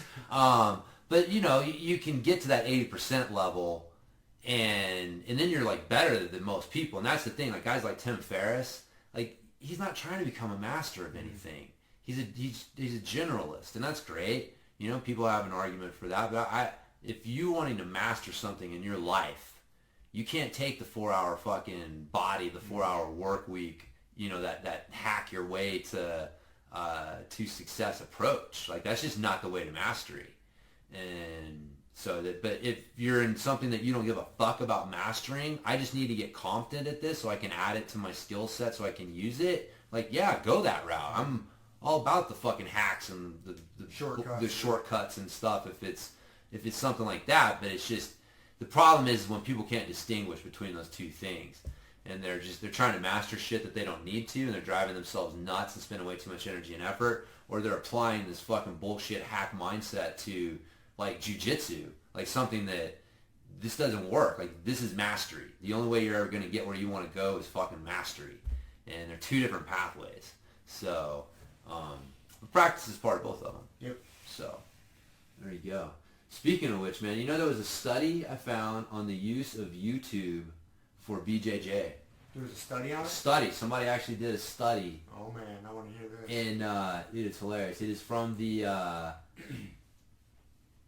JOMEC journal, Journalism, Media, and Cultural Studies journal. So again, there's a lot of different journals out there. You can get studies published in, some are easier to get published in than others, right? So this isn't exactly like fucking the Harvard, whatever, medical journal here. But what is it called? It's called From Many Masters to Many Students, YouTube Brazilian Jiu-Jitsus and Communities of Practice. And so it was just like, it was a weird, him just like writing a fucking story about like how people use YouTube for jiu-jitsu techniques, and then making an argument that it's good for the jiu-jitsu community because it allows people to, and we've talked about this too, right? Like it's just funny they did a study on this, right? And it allows people to access information and techniques and minds that they would not have access to usually. Mm-hmm. And so, and then you can develop a you know, if you're using it properly. I didn't quite get his communities of practice thing. Like, he's implying that YouTube channels develop a community of where people encourage each other to practice. And I've kind of found the fucking opposite of that. Like, the heaviest YouTube users tend to be the ones most allergic to practice. Mm-hmm. People either watching YouTube and not practicing. Not actually doing it. Right, yeah. So I found that interesting, his conclusion there. But I just thought you'd find it interesting that somebody actually took the time to write a 15-page fucking research article and then have it submitted, and then someone actually peer-reviewed it and got it published in a medical journal, or a journal. I don't want to say medical journal because that's, I don't want to disparage medical journals. And but yeah, on YouTube and Jiu Jitsu. It's interesting. Yeah, but yeah, there wasn't anything really that. What is it? I don't know. I didn't see a car out there. Well, there is a truck out there. It's not a delivery guy. Is there? Yep. Yeah. I don't know who it is. What a day in the life of the Wilsons on the podcast. I don't know. Oh, I'm back. All right. After fucking telling old boy, I forgot about him. No, it's the solar people. Like, it's one of these companies that the console. Yeah, it does the consult. You know, they're gonna take a look at my bill and let us know. Because I mean, yeah, it can make, you know, sense. I mean, they got all the government write-offs and shit. Like, I remember my dad. Speaking of that, I'm gonna interrupt you so I don't forget. You know who at our jiu-jitsu gym who's pretty experienced with solar? Who? And could actually help you install it and save you a shit ton of money? Who? Thomas. Really? Thomas and Phaedra. Huh. Interesting. Yeah. I guess he's installed. That's what he used to do. Like, I was talking to him the other night. He's installed hundreds of solar systems. Interesting. He knows. Yeah, he could save you a ton of money. Okay. Well, we'll talk to him. So, but yeah, I feel bad, man, because I hate to waste people's time. Yep. And so what happened, though, is that I made an appointment for last Friday, and they had to call and change it to 2, and I forgot that Z actually gets out of school at 2 o'clock on Fridays. He usually gets out at 4, and they have early release on Fridays for some reason. I don't know. And so I had to call and change it, and I just forgot to put it in my calendar.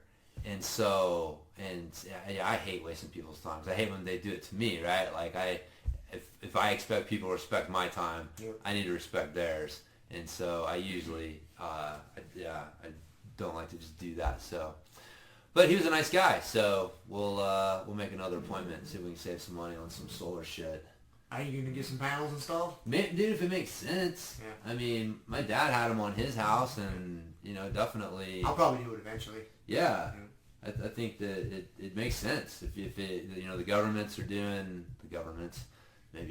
don't know. The government has a lot of subsidies and tax breaks and stuff like that. So, yeah, if it makes sense, we're going to do it. Why not? You know, I'm a fan of the earth. Yep. If we can take a little stress off of her. Take care of it a little bit. Yeah, man. Exactly. So. Except for all the conflict minerals that they got to mine over in Uganda. All Hey, the child man. labor laws that are getting your baggeries and panels over Listen, dude. How am I going to have my iPhone and complain about things if I don't have child labor to build those here. fuckers? That's right. Because I certainly couldn't afford it. That is right. So, dude, you want to hear? I tell you that the fucking insurance fiasco Oh no. that we went through. We found out that our insurance had been dropped, Okay. and so dude, this whole, like, you're so lucky you work for a company, and on some level, like, you know, but one of the things, yeah, you don't have to deal with this stuff because we have to shop for our own insurance, and Right. so once a year you have open enrollment, so you can't just like get insurance all year round. It's once a year, and they change the policies every year, so you don't just get a policy and then just keep it. Every year the policies change. Yep. And so you go to, here in Colorado, it's called Connect for Health, and they, based on your income, you get a subsidy, like help with your insurance. And so, you know, we go through that, we do the stuff, and apparently what happened was we had given them an estimate of our income. Then we send the W-2 in, the confirmation of the number. Someone goes in to update the number. They don't update the number. They add the two numbers together. Yeah, they doubled our income. And of course, doubling your income changes what fucking bracket you're in for the help. And so they said... Was this an accident, or was this just... Dude, this is the government, man. This is the procedure. This is one of the most... No, this was an accident. This wasn't supposed to happen. But again, this is so government typical stuff. There's no one person who's responsible. Right. You can't say, oh, that person fucked up. That was his mistake. We're going to correct his mistake because that's not your problem. Mm-hmm. No, that'll never happen. No. That it is my problem. Their mistake is my problem. And it's up to me to fucking fix their mistake. And so, but what happened was they sent one email to Kiele. No correspondence through the mail, right? One email to Kiele that she can't find. She didn't get, maybe went to spam. She's not sure, but you can't just send an email, right? Like, you need to send a fucking, paper mail too, letter too. Yeah. They send one email and requesting another verification of the income, and then when they don't get it, they just drop us. And they don't even send us an email or a letter. No, nothing. No, they just dropped us without letting us know, without saying a thing to anyone. And then so the way that it works is we get our bill from our insurance company, Rocky Mountain, and they so what we do is we have our bill, but we pay our part of the bill. And so Kiele is paying our part of the bill, which is not the full bill. Mm-hmm. And of course, now we're behind on our insurance payments because from their point of view, they're not getting the money from Connect for Health. Connect for Health never communicated with them or us or anything.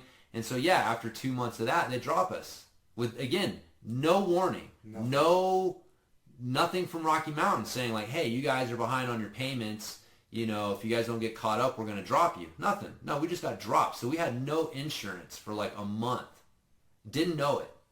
And then, finally, I don't know how it came around, but like Rocky Mountain contacted Kiele and, looking for the money. That's right. That's what it was. Because technically we still owe them money. Right. Even though they've dropped us, they owe us money, or we owe them money.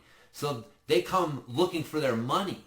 That's how we found out what had happened was they're coming to us looking for their money. And we're like, what the fuck are you talking about? Oh, you've been dropped and you owe us all this money. And we're like, what are you talking about? And so, we go back and Connect for Health is like, pretty much fuck off. Like, good luck. And, their answer is that we have to pay $3,000, which is what we owe to get our insurance reinstated, and that we're lucky that they're letting us do that because once you're dropped from your policy, usually you can't get back on until open enrollment the following year. Like you can't just get insurance like when you need it. If you get dropped from your policy, you can't just go get another policy. Dude, that's bananas. This is fucking Obamacare, brother. This is that fucking bullshit Obamacare is what it is. Man, that's so weird to me because, so I work for a huge corporation, and they have open enrollment every year, right? And that's when you elect new plans. Same thing. And I always assumed that, like, the open enrollment shit was just the company guidelines. Nope. No. That's national. It's national. National. Huh. Yeah, that's how it works. It's so fucking weird. Yep. That doesn't make any sense. You're just a customer. You're buying insurance for yourself.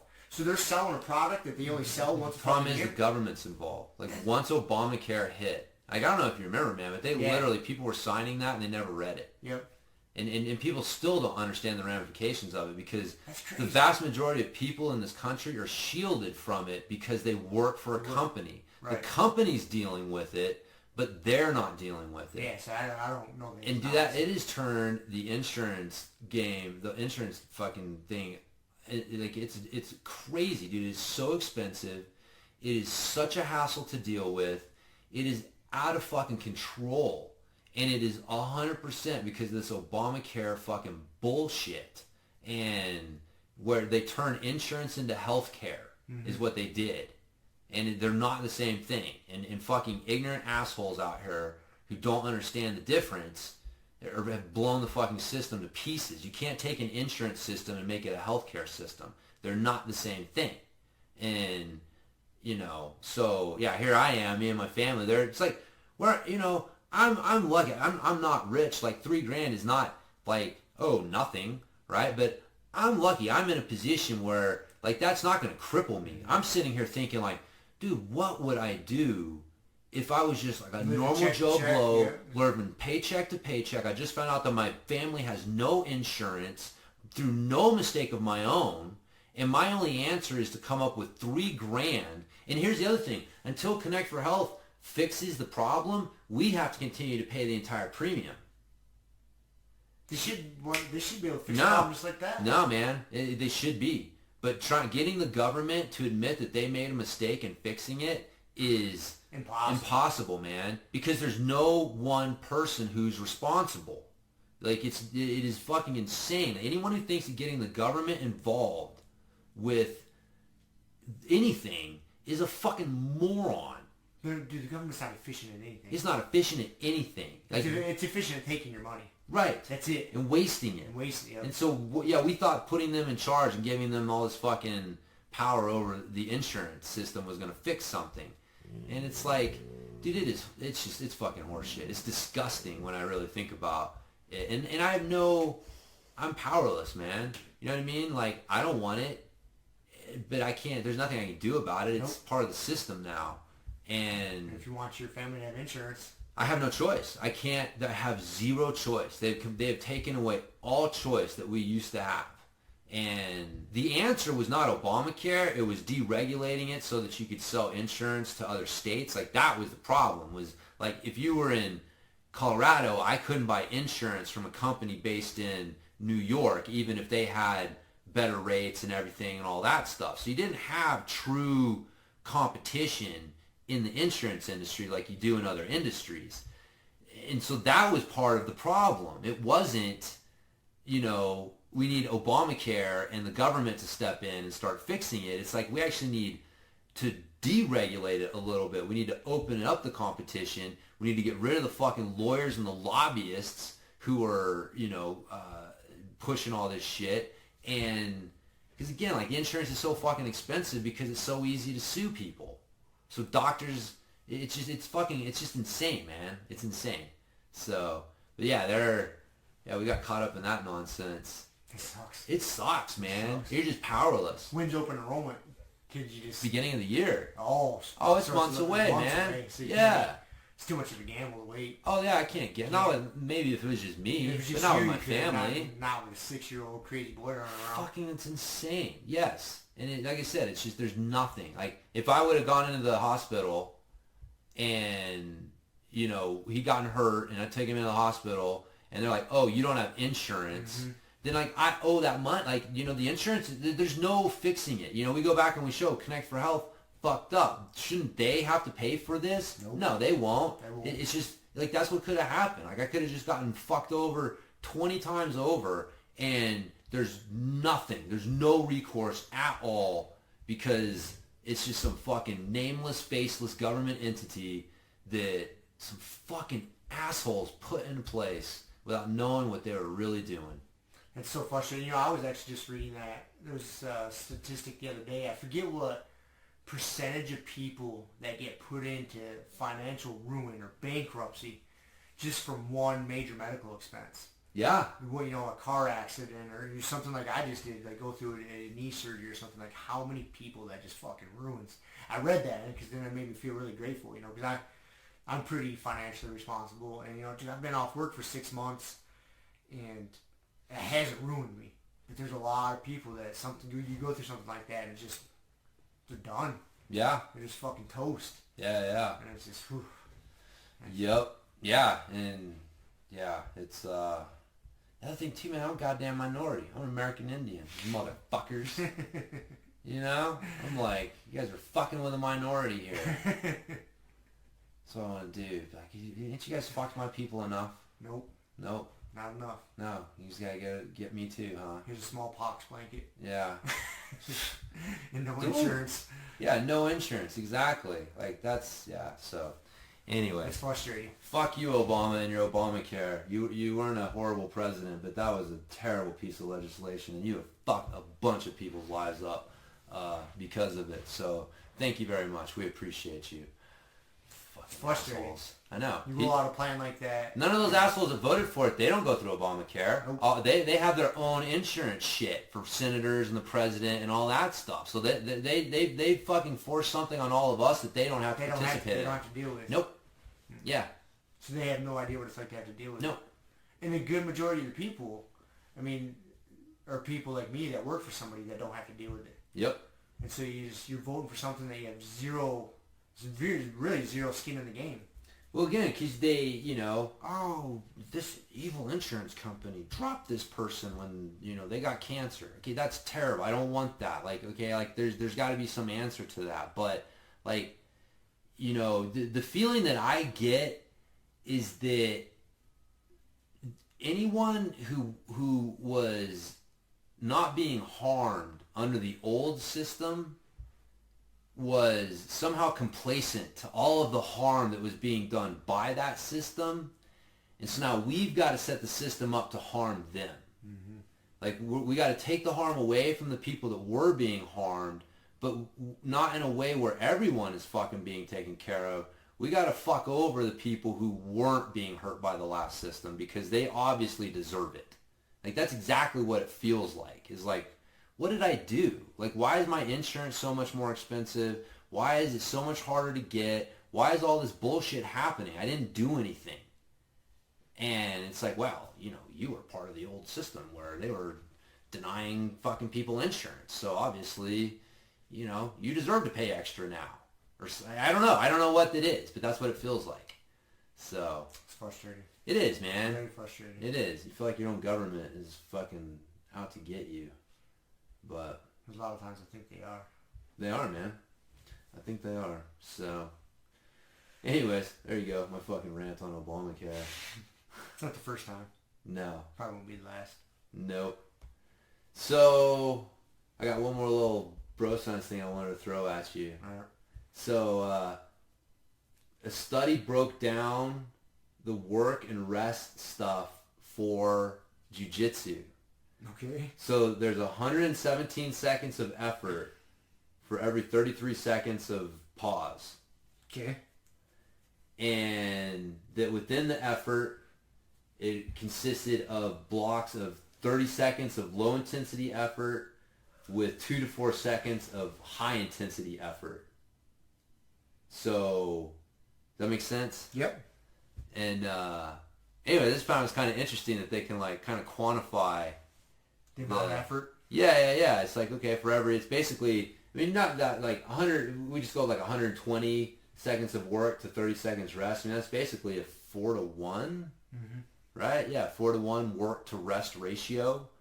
So for every 4 seconds of work, you're only getting 1 second of rest. And then within that, it's basically like 90% kind of a low intensity effort interspersed with, 10% of that being high intensity effort. And I would say That's pretty accurate. rings pretty true. I would say that. Yeah. Yeah. Sounds about right. Yeah. If you're doing jiu-jitsu properly, so to speak. Yeah. But it is a lot of jiu-jitsu is that like kind of slow grinding. And then you see your opportunity and you move. And then it's and another it's slow grind and some tension, and then Yep. and then move. Yeah, It's not like wrestling. No. It's freestyle wrestling. It's boom, boom, boom, boom, fast pace. Yeah. It's different sport. Yep. Yeah, for sure. So, but again, just I don't know why I find that shit fascinating. There was the other one I thought was really interesting was they were studying the BJJ competition thing, and they found that like between matches, your max grip strength would drop towards the end, but your grip strength endurance didn't drop. Didn't we talk about this last time? I don't know. I don't think we I did. think we talked about a grip strength. There was something with grip strength, but like this was different because I was like, oh, there's a difference between max and the endurance. So they were testing like how much of the max you could do But then they were testing the endurance as well. And so they find that your max grip strength drops off. But this was the first study that I'd looked at where they actually looked at the endurance side of it as well. And so the endurance wasn't dropping off. It was just the max grip strength. The endurance is way more important. It's way more important. In jiu-jitsu. Yeah. Because you don't necessarily have to squeeze the life out of something when you grab it. Right. You just got to have enough to hold on to it and maintain that. Yeah. And then they were looking at that the markers of fatigue were increasing, but people's RPE didn't really change and their pace didn't change. And in fact, they found that during the last of the 4 simulated matches, people actually had like a higher pace and were throwing, more effective attacks, and submissions. And so, again, just kind of interesting because the hypothesis was that you would see a decrease as the fatigue set in. You would see people slow down, less effective attacks being executed, but they found that it didn't really matter, man. Just the jiu-jitsu guys we're just like a fucking, bulldozer. Cyborgs. Yeah, man. Keep going forward. Yeah. We're not the most explosive motherfuckers in the world. But we don't stop. Just keep going. Yeah, that pace. Yeah. Kind of fun. Like, that's the thing is, again, it kind of rings true. I feel like people find their pace. Mm-hmm. You get your own personal pacing strategy. And because of the nature of jiu-jitsu, you're not really like, it's hard to go all out. And so, you can, but it's I don't know, like a match, I don't know, like, anyways. So you're, you tend to kind of keep that same pace. Fatigue doesn't really affect your performance quite to the same degree as it does in a lot of other sports, but... I can see that. Yeah. Unless your game is really based on high output and explosive, fast moves. Yeah. If you come from more of a wrestler background, like we train with guys like that. Yep. They have a lot of experience wrestling, and they are just a faster pace constantly. Yeah. That falls off. Yeah, you can notice. Yeah, those kind of guys. It's not sustainable. Right. They fall off 2-3 minutes in. Yeah. It slows down significantly. But again, these guys they were studying were they were high level brown belts that were like getting ready to be promoted, and so that's why they were doing like the 10-minute matches, like simulating the black belt competition. But I'd say if you're a brown belt and you're competing, because even they've got to do 8-minute, 9-minute matches. I think so. Yeah. So you've probably figured out a pacing strategy by that point. And you still see some guys that rely a lot on like that speed and athleticism, but it's not nearly as common in jiu-jitsu as in a lot of other sports.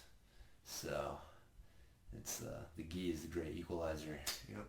Embrace the gi. Yeah. Hell yeah. Slows those young punks down a little bit. It does, man. Grips. Grip. It's a whole nother game going on, and they don't even know there's a game being played. They don't even know. Cool, man. That's all I got. That's all I got, man. About all shit. talked out. Yeah. All the ridiculousness to... Yep. Still a little disturbed that I thought it wasn't the norm with the peeing sitting down. That's funny. It's funny that you thought it was normal, and it's funny that it bothers you. Like, the whole thing's funny. Damn it. That's like one of those, I don't know that I would have an opinion on whether what I was doing was normal, and then... I didn't really until I heard this conversation going on another podcast just recently. I guess, yeah. Then it brought it to the front of mind. I was like, I just thought this was standard practice. It's like what does it feel like being wrong? It feels like being right up until you realize you're wrong. Like, what does it feel like to be abnormal, Rob? Well, it feels pretty normal right up until you realize that you're abnormal. That's why I'm having trouble digesting that. I thought it was normal. I thought I was normal, so to I me... get these little flashes every once in a while where I think I'm normal and then something happens that makes me realize maybe I'm not. Happens more often than not. Yeah, you don't want to be normal. Then I just reframe it and I'm normal again. Well, it's everybody else's fault. That's right. Everybody else is off. They're off. You've got to figure it out. I got to figure it out. They just don't know yet. It's like now here's the real question. When you sit down, are you facing the tank or away from the tank? Away from the tank. Okay, see? You can use that to like put your book down. Then maybe I will start doing that. That makes more sense. That's not a bad idea. Right? I mean, you got this little shelf sitting right there. You could set up a little stand, Yeah. shelf, everything. Yep. Exactly. Anyways, So, well, I think we should end it right there. all right, we'll leave it at that. All right, see you. See ya. Thank you for listening to the Grumpy Guy BJJ Podcast. Thank you all for listening. You can find us on Podbean, Apple Podcasts, Spotify, and wherever else you listen to podcasts. Please make sure to subscribe and leave us a review. It really does help and will allow us to keep putting out episodes. If you have any questions, comments, or ideas, hit us up at grumpyguybjj@gmail.com. Also, go to our website, grumpyguybjj.com, and get signed up for podcast updates and get our free BJJ Improvement Starter Kit. That's it for now, so get on the mat, train hard, and talk to you all next week. Down clown with a permanent rep, a hermit now, boom. Doggy school, foggy, cool, got a froggy, outside Molly dude. Melvin, Colin, Daisy Duke, hanging by the lace of their shoes. No trace of the tools, shaped into face, fuck the rules. Snooze, you lose. One eye always open, in times two, no clue. But soon a brief monsoon might give you a view to choose. Stay tuned, include, won't conclude. To the end is near, beware there's consequences for what you do. To me, demon, a devil of many levels, I keep on feeding. For several of them rebels, me, myself, and I. Me, myself, and I.